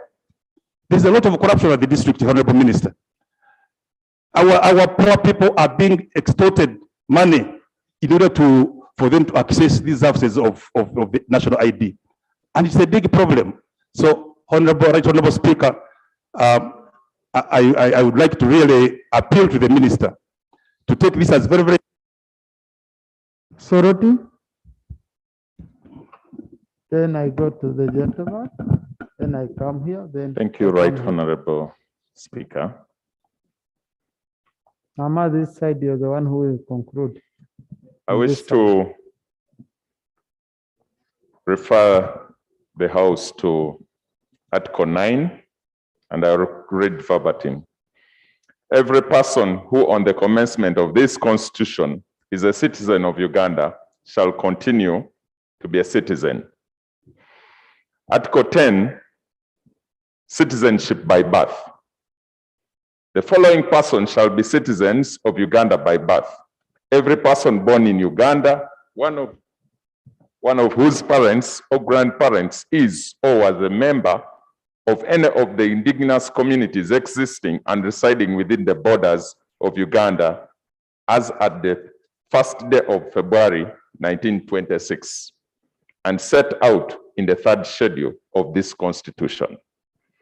We have citizenship by birth, citizenship by registration, and citizenship by neutralization. And if I will refer to the duties of a citizen. Whenever your 2 minutes are going, you better. Yes, I would want to bring this out clearly, with regardless of my time running. Duties of a citizen, particular that I have to register for electoral and other lawful purposes. I want to put myself in a situation where I have to register for electoral and other lawful purposes, and the national ID is mandatory. I am not a citizen by registration or neutralization. I'm a citizen by birth. My national ID has expired. Are we amending the Constitution? Secondly, which... Honorable. Thank you, Mr. Speaker. My concern is the 17 million people who lack the IDs. I don't know how much time we shall need in order to cover that number. Maybe my prayer is that the ministry puts more manpower in order to cover this number. The process is very, very low. That's why you see those many questions. It is because of the process and also the issue of passports. Like today, I was in immigration. From a month up to today, somebody is seriously sick and is supposed to be taken to Southern Sudan, but he has not gotten the passport. The process is low, and they are saying the books are not there. And it happens always every year, always towards the end of the financial year. This needs to be corrected. I thank you. Thank you, Honorable Tom Arubabo, then Hoima City. Thank you, Right Honorable Speaker. Honorable Minister, I want you to take note that the office of NIRA is doing dubious work, which in my own view, I think is illegal. Honorable Minister, take note that the staff in your office, they are dubiously changing sex, biological sex through application. Somebody applies to change the name as well as the sex, when biologically is a man and is applying to change to become a woman. And we are thinking, I have document backing this in my office, Honorable Minister, for clarity, we would have more interface about this issue. And this one, in my view, I think it is an immense error and it is illegal. Therefore, Minister, you need to put your house right so that we can trust that you are going to back the data of the mirror in a rightful way, and it will not be misused, as you stated that you need to have a DNA backup. If your people illegally accept somebody to change sex, how do we be sure that you will store the DNA of Ugandans and it is not misused? I beg to submit. Thank you so much. I think, colleagues, we need to be cautious of the housemaids we are having. People are changing sex. Honorable. Thank you very much, Mr. Speaker. Mr. Speaker, it is 6 years down the road since some Ugandans were issued out with identity cards with errors. These people paid the fee for the errors to be corrected, but to date, those national IDs have never been given to them back. As we talk now, they are depending on letters from police and LOCs to work as their national IDs. I want to ask a question to the minister. When are you going to correct those mistakes? Submit and they paid the fee that you asked them to pay.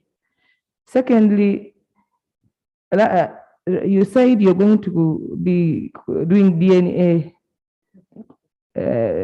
How are you going to ensure that it becomes perfect? Because in some countries, when they are doing that, they have always used the eyelids, they have always used the eyes, not the fingerprints. Are you going to be using the eyelids for the people? Are you going to be using the fingerprints? Are you going to be getting the blood samples for to do that? Thank you. Honourable Minister, I see we are going to be changing. We are going to be changing. You said you would be charging around 500,000, and that's a proposal for making changes. I don't know whether it is specifically for age, only age. Okay?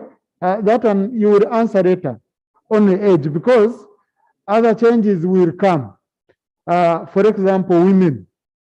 I can take on my husband's name. So would I have made a mistake?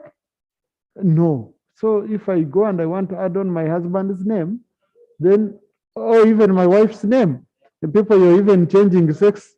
So Honorable Seku, Tom. Thank you very much, Right Honorable Speaker. 1, 2, 3, 4, 5, 6, I want to pick up from the question that has been on the table. Mr. Speaker, the expression that is acceptable here is that issuance of national IDs should be entirely a government program and 100% borne by the government of Uganda. So I think, Honorable Minister, whatever the case, whether you are issuing a new one, renewal, let's agree that this should be a responsibility of government and it will be appropriated by this House to facilitate every Ugandan to get a national ID. Secondly, Right Honorable Speaker, the issue of errors, as we speak, there are so many poor Ugandans who are not benefiting from the social assistance grant for empowerment simply because of the age problems. You find somebody has 80-something years, but on their ID, it appears 46 years. And these people are suffering, they are wandering, and nobody can help them because of the rigid processes that are involved. So there is need to have a way to deal with these corrections. The other thing, Right Honorable Speaker, that I heard was that we are aware in 2017, we embarked on an exercise to register learners. A whopping 54 billion shillings was invested. We registered over 10 million learners, out of which over 500,000. No, you can't Right, add Honorable yourself Speaker. time, Honor. No, we have to. You have missed this Those the three of you. I'm giving each member just Thank a you, chance. thank you, right honorable. Because time we already time bad, but I felt to do. Thank you, right honorable. I want to appreciate the minister for the report. National ID registration being a continuous process, my fear and prayer is that the ministry should interest themselves in strengthening and more empowering their offices at district level, because the challenges therein are so many IDs lying idle. I would pray that the minister and the ministry interest themselves in why there are very many national IDs unpicked. And the other challenge which we have has been with the change of particulars, whereby the error has been made by newer staff, but then they end up putting it on the person who had registered for the ID. We pray they can clear these anomalies, since national registration is a continuous process. Thank you. Songa, then Angura. Thank you, Right Honorable Speaker. Mine is a straight question, actually. There are many IDs, especially of the learners, that came up with errors, especially date of birth. It was not their own making. It was the making of the NIRA staff. Do they need again to pay a lot of money or go to court? For example, my daughter was born on 13th of July, but the ID came 13th of June. NIRA staff. What advice can you give on that? Do they need to go to court? Do they need to pay 500,000? What should they do? Angura. Thank you very much, Right Honorable Speaker. I want to thank the minister for the statement and request the minister to go back to his team. Plan well and let's be smart. Smart this time when we are starting the renewal of IDs for all of us and the country at large. Honorable Minister, like Honorable Seku said, we have many of our old parents who are supposed to be beneficiaries on the SAGE funds, but some of them don't have IDs. Efforts have been made to try and see how they can even be supported to get those funds as you process their IDs. But to date, the money is being returned back. Then, Honorable Minister, you've talked about benchmarking. I think this benchmarking should give us a lasting situation, a solution for this. I neighbor Kenya. My neighbors in Kenya have a system that is so fluid. It is a matter of a child being born today and tomorrow an ID has been issued. When it comes to renewal, you don't have this hullabaloo of running up and down. What are we borrowing from the benchmarking that our teams have gone for? I want this time to request, if it is resources, you are at the right place. Come up with a substantive budget that we can provide resources to come with a lasting solution for this process to go uninterrupted, like we expect interruption again. Lastly, people have talked about IDs not being picked. It is true, very many IDs have not been picked. People are running up and down. They cannot locate where their IDs are. Can you sort out that before we get to the next round? I thank you very much. Thank you. Thank you, Right Honorable Speaker. Just two things, Honorable Minister. I think one area that you need to emphasize and invest in is the awareness raising when we are in this process. What I know, for instance, is if there are mistakes on the national ID, and these mistakes are identified by the owner picking, and they are identified there and then, this ID is not taken, the details are captured, and this person is not required to pay anything. That's what is supposed to happen. But because have suffered along the way to get the national ID, when eventually it comes, many people are not bothered to cross-check the correctness of the information on the national ID. Sometimes the mistakes are discovered later on when probably they are using the ID. So we need a lot of sensitization. Number two, Right Honorable Speaker, on the issue of expiry of the national ID, maybe the minister should tell us the reasoning behind the 10 years that were given for the ID to expire. My own thinking is that probably it is because after some time our faces change. If, for example, you took this photo when you are 20 years, after 10 years, probably physically you have changed. Maybe we need to renew, we need a new photo, and therefore a new ID. But this should not be at the cost of the citizen. It should be at the cost of government. Thank you, Right Honorable Speaker. I wish to thank the Minister I think I had the question for the detailed report. Sorry, Honorable, your time is saved, okay? Yes, the Queen. Then I'll go to Museveni, I go to Idi, I go to Chiruhura, then I go to Bain and Rwanda, and then I come here. Now I'm trying to pick those who have not spoken today, who had not yet been given a chance, so that we all want to be on the answered. And thank you, and Right yet we Honorable don't have the Speaker. time. Yes, no, it's not for the sake. Members are standing up, okay? So, but we usually don't have time. Yeah, so I want to ensure at least I pick colleagues. Yeah, Honorable Face Nakut, your 2 minutes start now. All right, thank you, Right Honorable Speaker. I wish to thank the Minister for the detailed plan. I am sure that we have enough time to improve on that plan. I have 2 issues to raise.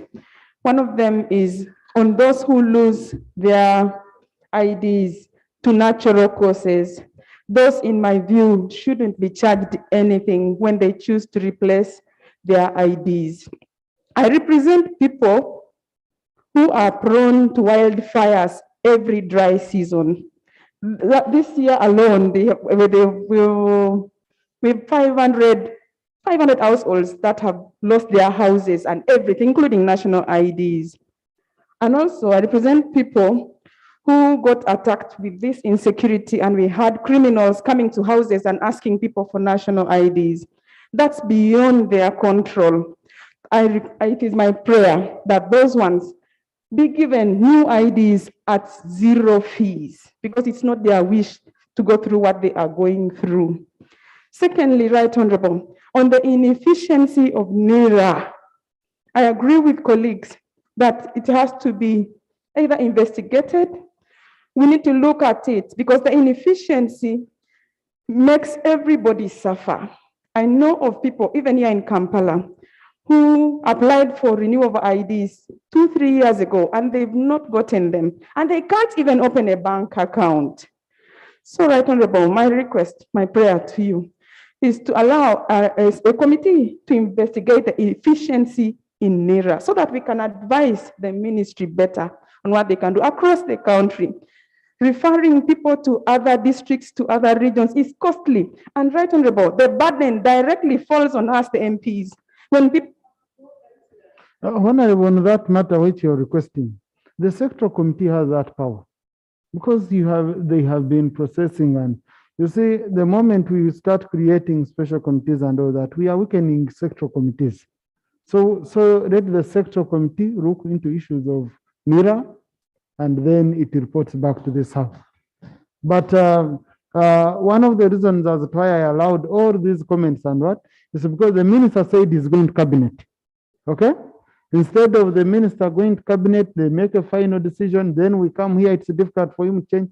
He better get the input now. And when he's going to cabinet, he will be saying, no, I interacted with the MPs deeply, and they contributed ABCD. And they have a constructive engagement. Quinn? Very important point.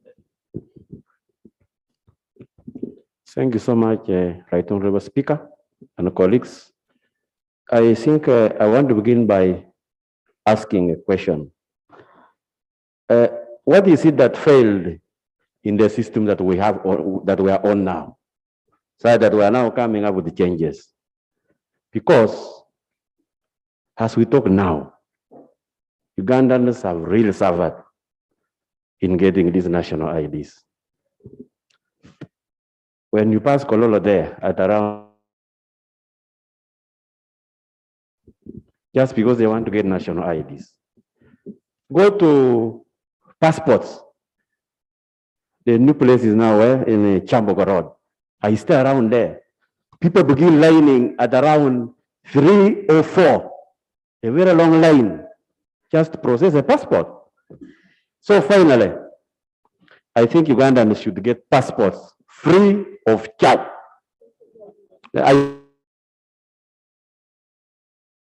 Free of charge. And it should begin from the day a child is born, and should be, maybe renewal should be after 18 years. Thank you, Honorable. Thank you so much. That's very brilliant. Honorable Museveni, colleagues, I'm remaining with around 6 minutes. I'm constrained by Rule 52, Sub Rule 2, which allows the debate 1 hour. And I can see we are reaching the 1 hour. So, thank you, Speaker. My concern is on data entry clerks. Last exercise, we had problems with them because of poor facilitation. These people are the ones who are extorting money from the poor Ugandans. But if you talk with them, they could tell you, we are not facilitated. Our machines are down. We want fuel and you want IDs. What should we do? Then the public will sit and decide to pay, buy fuel for generators, for the machines to work. Then they got it as a chance. Everywhere they could solicit monies from the people the poor Ugandans who don't have money, but because of poor facilitation. I know there's a budget for that. Why should the monies remain in the big offices? People who are doing don't work are not facilitated. I beg the minister to take interest on this. Thank you. This time around, really, you look for a solution for that. Thank you. Thank you. Haj Idi. Thank you, Right Honorable Speaker, and I want to thank the Minister for the statement. Right Honorable Speaker and honorable members, there are issues that we need to look at. The issue of human resource development and recruitment as far as NIRA is concerned. Right Honorable Speaker, if you go to NIRA offices, you get many people lining up, including senior citizens. No seats, people struggle the whole day and they go back without being worked on. You go to Kololo, Right Honorable Speaker, many government agencies are using Kololo for various activities. And once Kololo is booked, these people who travel to go and get these national IDs are not worked on. They come from very far, they spend there the whole day, others are supposed to be accommodated in Kampala, yet others don't have homes here. Right Honorable Speaker, this is a very important issue because at first national IDs had been resisted. When it was introduced here, the Honorable Minister, actually it made us members of parliament to go and sensitize our people the importance of national identity cards.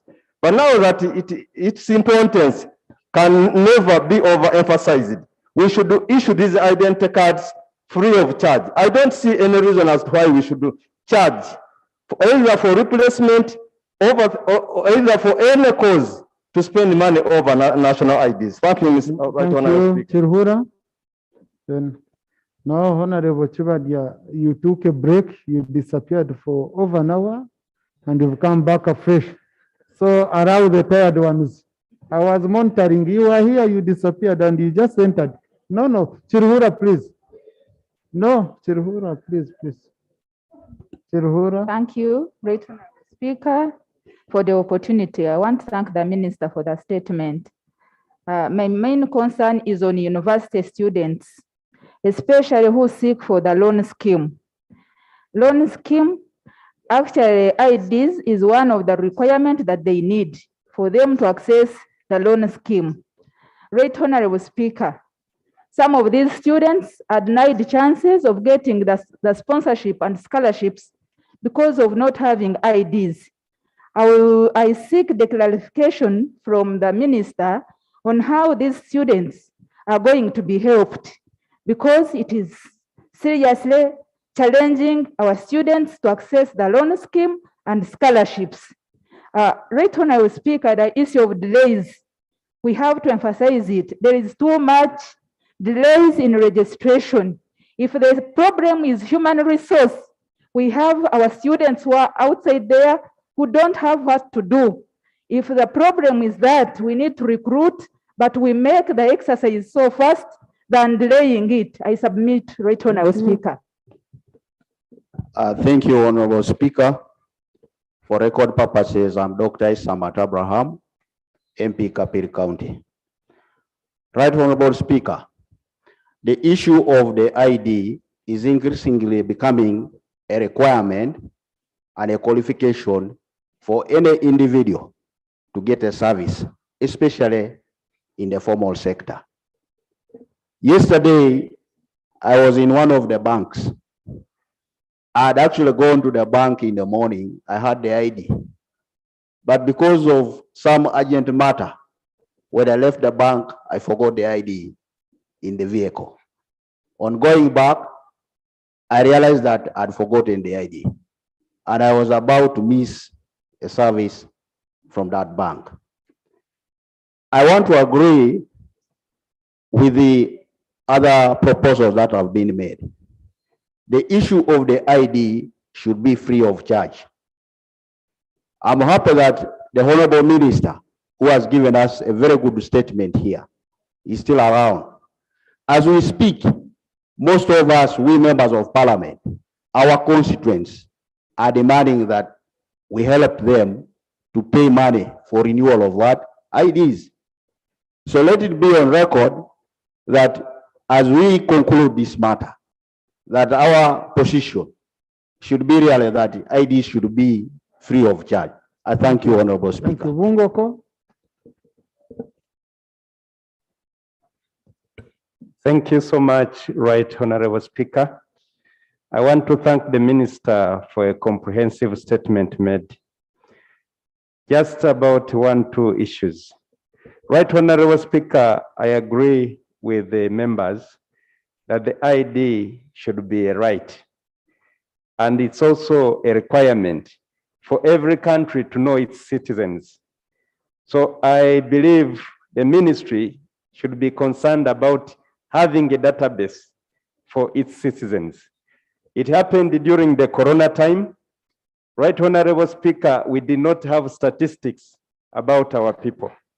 So if we have, as a Honorable Chemonge suggested, from childhood, you should be born and entered into our national system. This will help avoid intruders who come from everywhere and become Ugandans just by acquiring an ID. At the same time, Right Honorable Speaker, as a country, I want us to take this opportunity. First of all, it should be called renew. I mean, it's not a expiry, but rather a renewal. We should call it a renewal of details on the ID. And I want to request the Honorable Minister to take this opportunity to weed our database so that we remove non-Ugandans from our national register. They are foreigners. Yes, it is possible. There are foreigners who own our national IDs at the expense of Ugandans who cannot even afford to get them. So this should be the opportunity to weed our database and remove non-Ugandans. Corner. Carla, that's a Beja? Parison. Yes. Yeah, but both of you, let me give a chance to both of you. And thank you, Right Honorable. They haven't spoken. Honorable Achon, you spoke at least earlier on.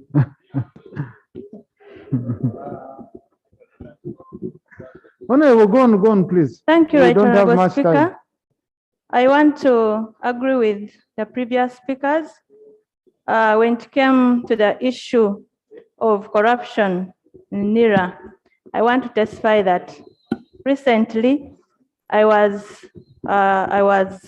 trying to secure or to register one of my sons who's supposed to sit for PLOE. I visited NIRA, and truly, these guys were not open what they wanted. I tried to be myself, to follow the protocol, but someone told me that, my dear, if you want to be yourself, you are going to take months without being registered. So when I went back, I tried to call the guy, and the guy told me, my dear, you have to do something. Kintu kidogo. So, Honorable Minister, another thing that I want to tell the minister is that in his report, I did not hear him say if there is any plan to relocate from Kololo. Sincerely, we are inconvenienced, and most of our people get inconvenienced. Someone travels from up country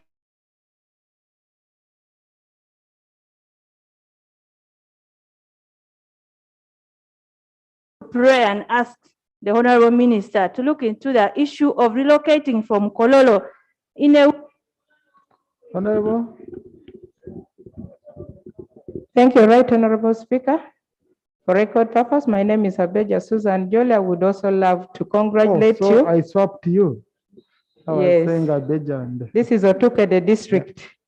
Right Honorable Speaker, I would first like to appreciate the minister for the report he has given on the floor.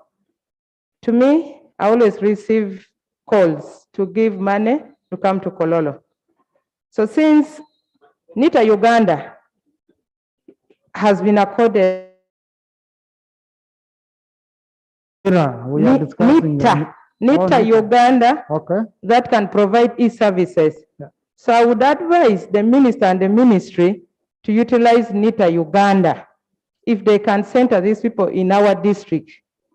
Maybe if it just to carry the IDs, but on documentary work, I think they can handle this. I thank you so much. Thank you. The Honorable Lady, yes, Maroon, and then I conclude with Honorable Cecilia. Thank you very much, Right Honorable Speaker. Since this is my maiden speech before you, congratulations from the people of Ngora District. I want to add my voice to what the colleagues have already talked about, but this one is about the accessibility to the NIRA officials, and then sensitization is inadequate. Like in Tesa sub-region, we have a regional office, so if you have a major issue, you have to travel all the way from Ngora to Soroti. And now that the NIRA office has also been added, another responsibility for registration of birth and death. I think the minister has to take note that we have to improve on sensitizing people to understand which procedure do you need to follow when you lose your ID and when you need to renew. And we have media houses. I've not had the officials going there to educate people. I thank you, Honorable Speaker. Thank you. Haj here might make me suffer. He's been here from 2. He even changed the position so that I see him properly. So, and I will raise your issue and I had punished him for changing position. You have to remain where you are. Yeah, and an opportunity will come, colleagues. Thank you, Right Honorable Speaker, for the eye contact. Honorable Minister, the issue of identity cards is critical for our people because right now it's the gateway for so many things, as other members have noted. But I want to point out one issue. and it's an issue of coherence with the rules of the land. If you look at section 69(4) that you've quoted, registration of persons, contradicts with some articles of the constitutions with regards to citizenship of the country, because it is spelled out properly who the citizen of the country should be. So there is an issue of coherence with the rules that you've quoted. And most importantly, Right Honorable Speaker, we're in a country where there are so many people coming from other countries. Now, identification of nationals and non-nationals is very critical at this particular point, especially when it comes to issues of crime. Now, giving conditions or coming up with conditions upon which we should give IDs for our citizens becomes problematic, because you're going to find out that some citizens of Uganda do not have accessibility to IDs because of the conditions we have established as leaders. Those are the two things that I wanted to point out, Thank Right you. Honorable Thank you, Speaker. Honorable. Thank you. Honorable Vice Chair for the committee, you're here. I hope you've taken note of most of these issues. You can see we've done nearly 1 hour and a half, because even me, the issues you are speaking here, you are raising, you represent me. We face the same issues. Honorable Minister, issues of corruption are still there. We know, in fact, you have tried to streamline like passports, but IDs, national IDs. I was in London recently, and I met one Ugandan who was extremely happy, Honorable Minister. He said, I got my passport in 14 days for the first time without me paying anyone to help me. Said I did online, and so the positive remarks are there. And Ugandans, I've learned, when you do something good, they appreciate. But when you do something bad, oh, so Honorable Cecilia Ogwara, and then the minister.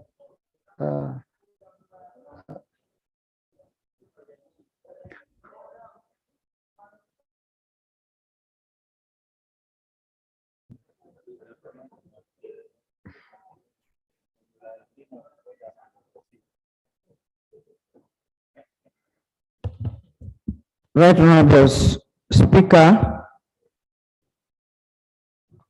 it may be right also for me to say that Bokolo should record its congratulatory message for your assuming that office of Deputy Speaker. Right Honorable Speaker, I have 3 issues to raise, and I would wish the Minister to take note of the point I'm raising, purely constitutional matter. 1, Article 9 of the Constitution says, by the time this Constitution came to effect, and if I recall, I think it was on the 9th, it was in October 1995, when the 1995 Constitution was promulgated and enacted. And you were there, and you participated. Unfortunately, I didn't sign because there were certain issues that were not resolved. But from that time, by the time the Constitution came to effect, all of us who were citizens at that time are recognized by the Constitution as being citizens under this Constitution. Therefore, Right Honorable Speaker, it is my humble plea to the government that all Ugandans that were citizens by birth and descent at the time the Constitution came to effect in October 1995 are entitled to free national ID. All of us, not because you can afford or you cannot afford. We are all citizens by descent or by birth, and I am entitled to carry. Right Honorable Speaker, the second article I would like to interest the Minister on is Article 17H, 17H, which requires that a citizen, as, who has citizenship, as being citizen, as being citizens, under this constitution, as being citizens, under this constitution, therefore, Right Honorable Speaker, right to register specifically for election. Now, the government deliberately retired voters register without an explanation, and yet this is a constitutional provision. So you need to get the cabinet to clarify on that. It's good you brought this debate so that we can review some of the decisions that have been taken. It's important we look at it and see if certain things can be corrected. 3, I would want you to look at Article 61 and 62 together, because 61 says where there are complaints related to election, it should be brought to the Electoral Commission. Now, Electoral Commission cannot take any decision without reference to NIRA. And yet, Article 61 says, on matters of election, Electoral Commission is independent. Take note of that and make sure that the cabinet can help you on that. Thirdly, Right Honorable Speaker, I would like to say that somebody mentioned about the problem of misrepresentation of age of senior citizens.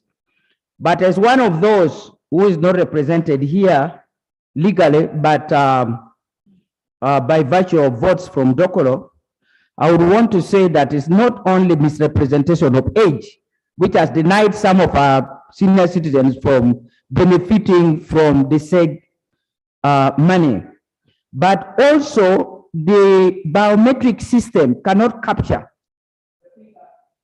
fingerprints, including mine. When I enter from here, I have to keep rubbing my fingers and, you know, cleaning it up before before the machine can capture my data. So I think that's one of the issues that you need to take up so that our senior citizens can benefit from the SEG fund. I thank you, Right Honorable Speaker. Thank you, Honorable colleagues. No. Honorable Cecilia Guar had to take more time because she's acting leader of opposition. Need to note it. Don't say why give me 2 minutes. And so, Honorable Minister, some were comments, others were repetitive, so you can use a short time. Right Honorable Speaker, honorable members, I want to note the, excuse my words, the indictment wrapped up by the Honorable Cecilia. But I want to request that I run through each because they were different. Starting with the Honorable Nalima herself. On payment, I want to say that, like I said then, that there is no payment yet. That was a passing proposal. There is no payment regarding acquisition of national IDs, even for changes. It was just a by the way mentioned by the EB before the committee, but it was grabbed by the media and sensationalized. So I want to restate here for the record that there is no payment. But coming to the renewal, I want to say still there won't be any payment except for aliens.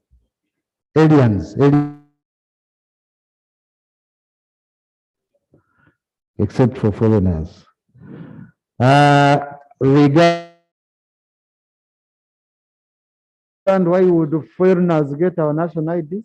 No, they get cards, alien cards. Okay. They get alien cards. Okay. Then for delays, I agree, there are delays, not just with MIRA, but with even the DCIC for passports. And there are many reasons for this. Some we have alluded to, which border on inefficiency, others corruption. I can't rule them out. But also there is a stampede. Labor export related issues. Young people want a ticket. And this coupled with the new applicants and then those ones who want to renew their cards cause sometimes pressures on the system, which cause these delays. But we work hard to work through all these. And where there is corruption, I want to assure you I would want to get further and better particulars so that we follow up and clean up the system. Honorable Wamika, how much information will you take from us? I saw my sister from Masindi saying, will you draw blood? We are not vampires. I don't think we shall draw blood. I think we shall use the hours to improve the current biometrics, which are not sufficient, to be in tandem with the international system, but to the extent that doesn't offend your privacy. The Honorable from one ideal, yes, I wish we could, and this has been amplified by other members, but it's not cost neutral. So we would want support from you to go down as I think we can work out clinics. Even if we are not there, you do clinics in the far-reaching areas, and then you handle the cases related to MIRA. Data integration, I do, I agree. Where we have the same data with other departments, the idea should be that this should be integrated, even to cut costs. With MetaU, like people intimated, that is the way to go. Dr. Musa, how will the system generate revenue? Aliens, some of them, especially aliens, that's where we generate revenue in matters regarding, especially immigration, in matters regarding immigration. And then for this one, I would want to get advice from the technical people in matters they propose to generate revenue, so that I share with you with an authoritative that one you share with the committee perspective. Yeah. level, goes into detail. Enrollment system development should be sequential, not simultaneous, because somebody was asking, still Dr. Musa, that how do you enroll yet you haven't developed the system? I think one process should follow the other, and in the roadmap, system development was to come after enrollment. I think I have to refer to it again. They were not supposed to be developed at the same time. Students who registered long ago, this is a hanging issue. I will need to consult NIRA. There are many uncollected cards, many, including that of my son. So I want to be on record on that one.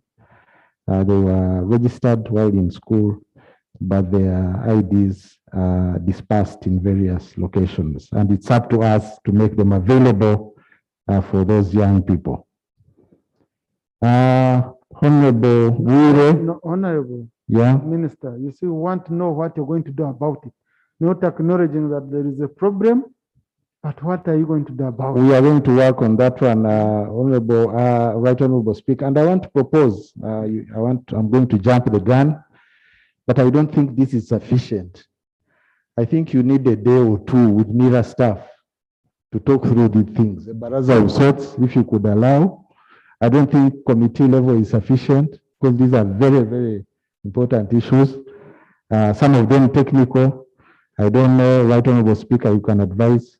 Now, what we are going to do, if we had an interaction, now with let the MIRA, committee do a comprehensive interaction with and MIRA. bring the report here with MIRA Thank you. on these matters, specifically MIRA.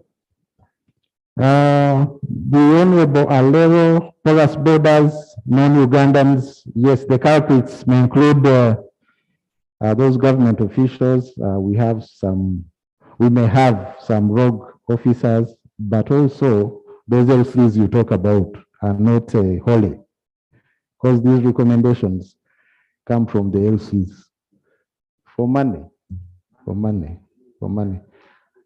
And sometimes, unfortunately, some of the LCs are foreigners, especially in those along the borders. So I think we need another vetting level within the process to ensure that we weed out those people who pass scrutiny.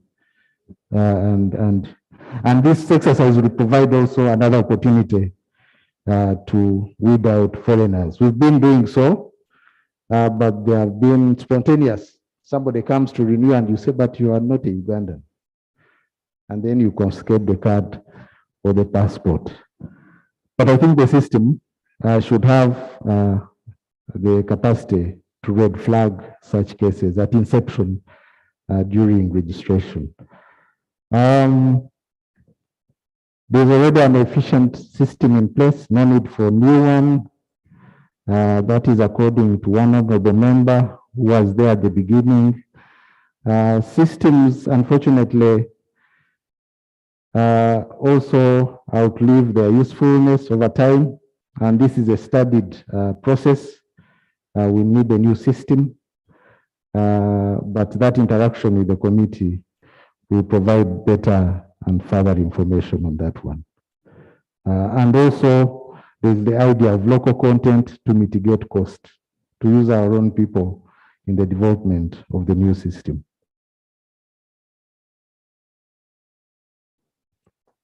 Qualification. What is the qualification for citizenship? I've had it repeated over and over again as if the ID confers citizenship. It doesn't.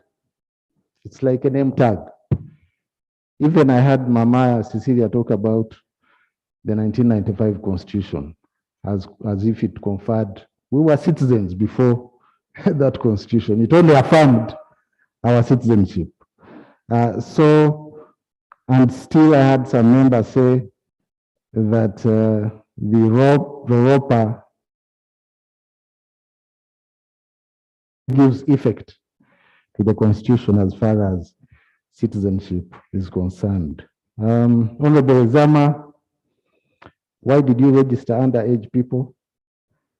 It helped to get them meals, and they are still there. And those who are of age, of course, to get cards, even if uncollected. Then somebody also talked about how does a card expire? I thought that one was covered sufficiently in the justification. But to cut the long story short, I think the way to go is the e-card. E-card, to have a digital card. NIRA offices not working. Congestion, corruption. I think we need to look deeper into this one. It has been raised by many honorable members, issues of corruption. Where you can substantiate claims, please come forward and we follow through so that we clean up the system. The Honorable Matovu Akiso, that this should be a free service. Yes, it should be, like I said before, and it shouldn't be charged. The Honorable MP Kasese, ID should be cost-free, yes, except for express services. I think if you need an express service, you must pay a cost. You must incur some cost. That is the proposal. How much for the express service? I don't have the figure. We shall get this for you in the interaction with the committee. Persons with disability, very good point. They need preferential measures in the process. It is very disheartening to find people in wheelchairs going through the same process as the other able-bodied individuals. Honorable Mwesugwa, moral decadence in NIRA, corruption. I noted that one. If we can have a chat and you give me information to follow through. The Honorable MP for Soroti, citizenship by all. The three methods have the same rights. He wanted to distinguish between those who are citizens by birth, those who are citizens by naturalization, and those by registration. Once you have got citizenship, then you have the same rights in the law of our country. No special citizens. in Uganda.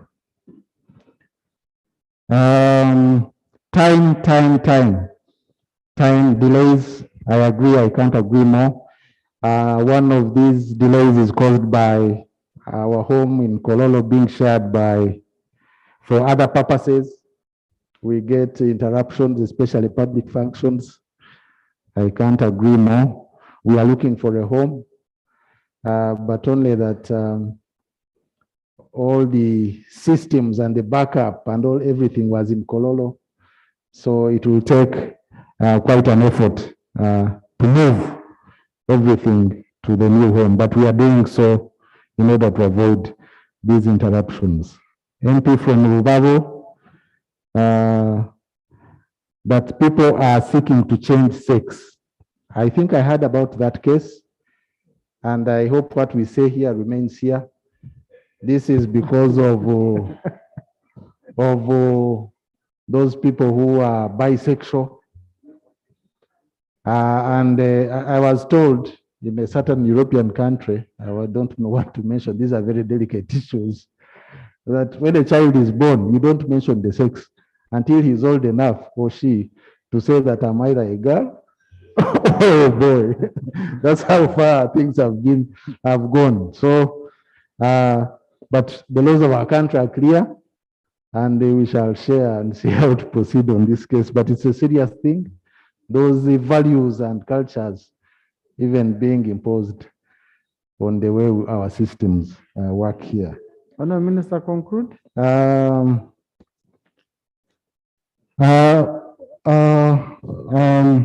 Mama Sise, 3 issues. Article 9 of the Constitution, she talked on Article 17 and 61 and 62. I'll strive to read through these to the extent that they relate to our rights to vote. We have no intention at all to disenfranchise Ugandans, and I want to give comfort to members in that respect. But also, we shall have to look at the issues of some of the people whose biometrics cannot be read. I'm told there are people who have cultivated a lot to the extent that these ones have faded. So we need solutions to that one, but I can't say what the technical people can advise. Honorable Abeja, Nitayu, yes, I can't agree more.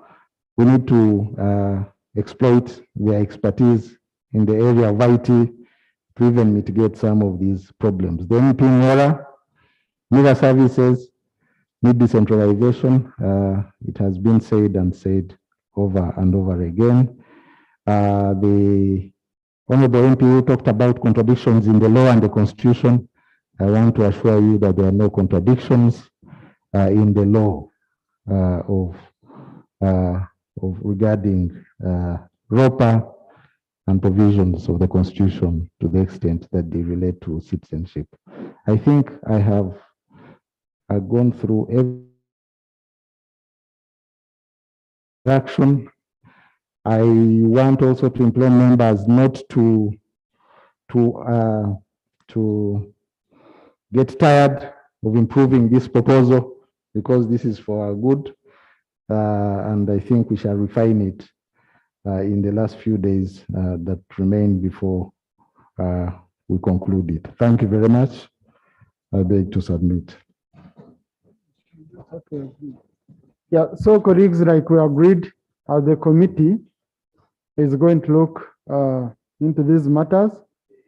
Please, Honorable Milton, this statement is very comprehensive and very broad. So it's a very good beginning point. But Honorable Minister, also proceed, because some of these issues we are going to reconcile positions much later. And also, once you finalize with your cabinet process, please report to this house so that update this house so that any areas of improvement are noted by this house. We want to thank you for giving attention to this house. We don't have any pending matter with you as a minister. Whenever we put you on order paper, you endeavor to come.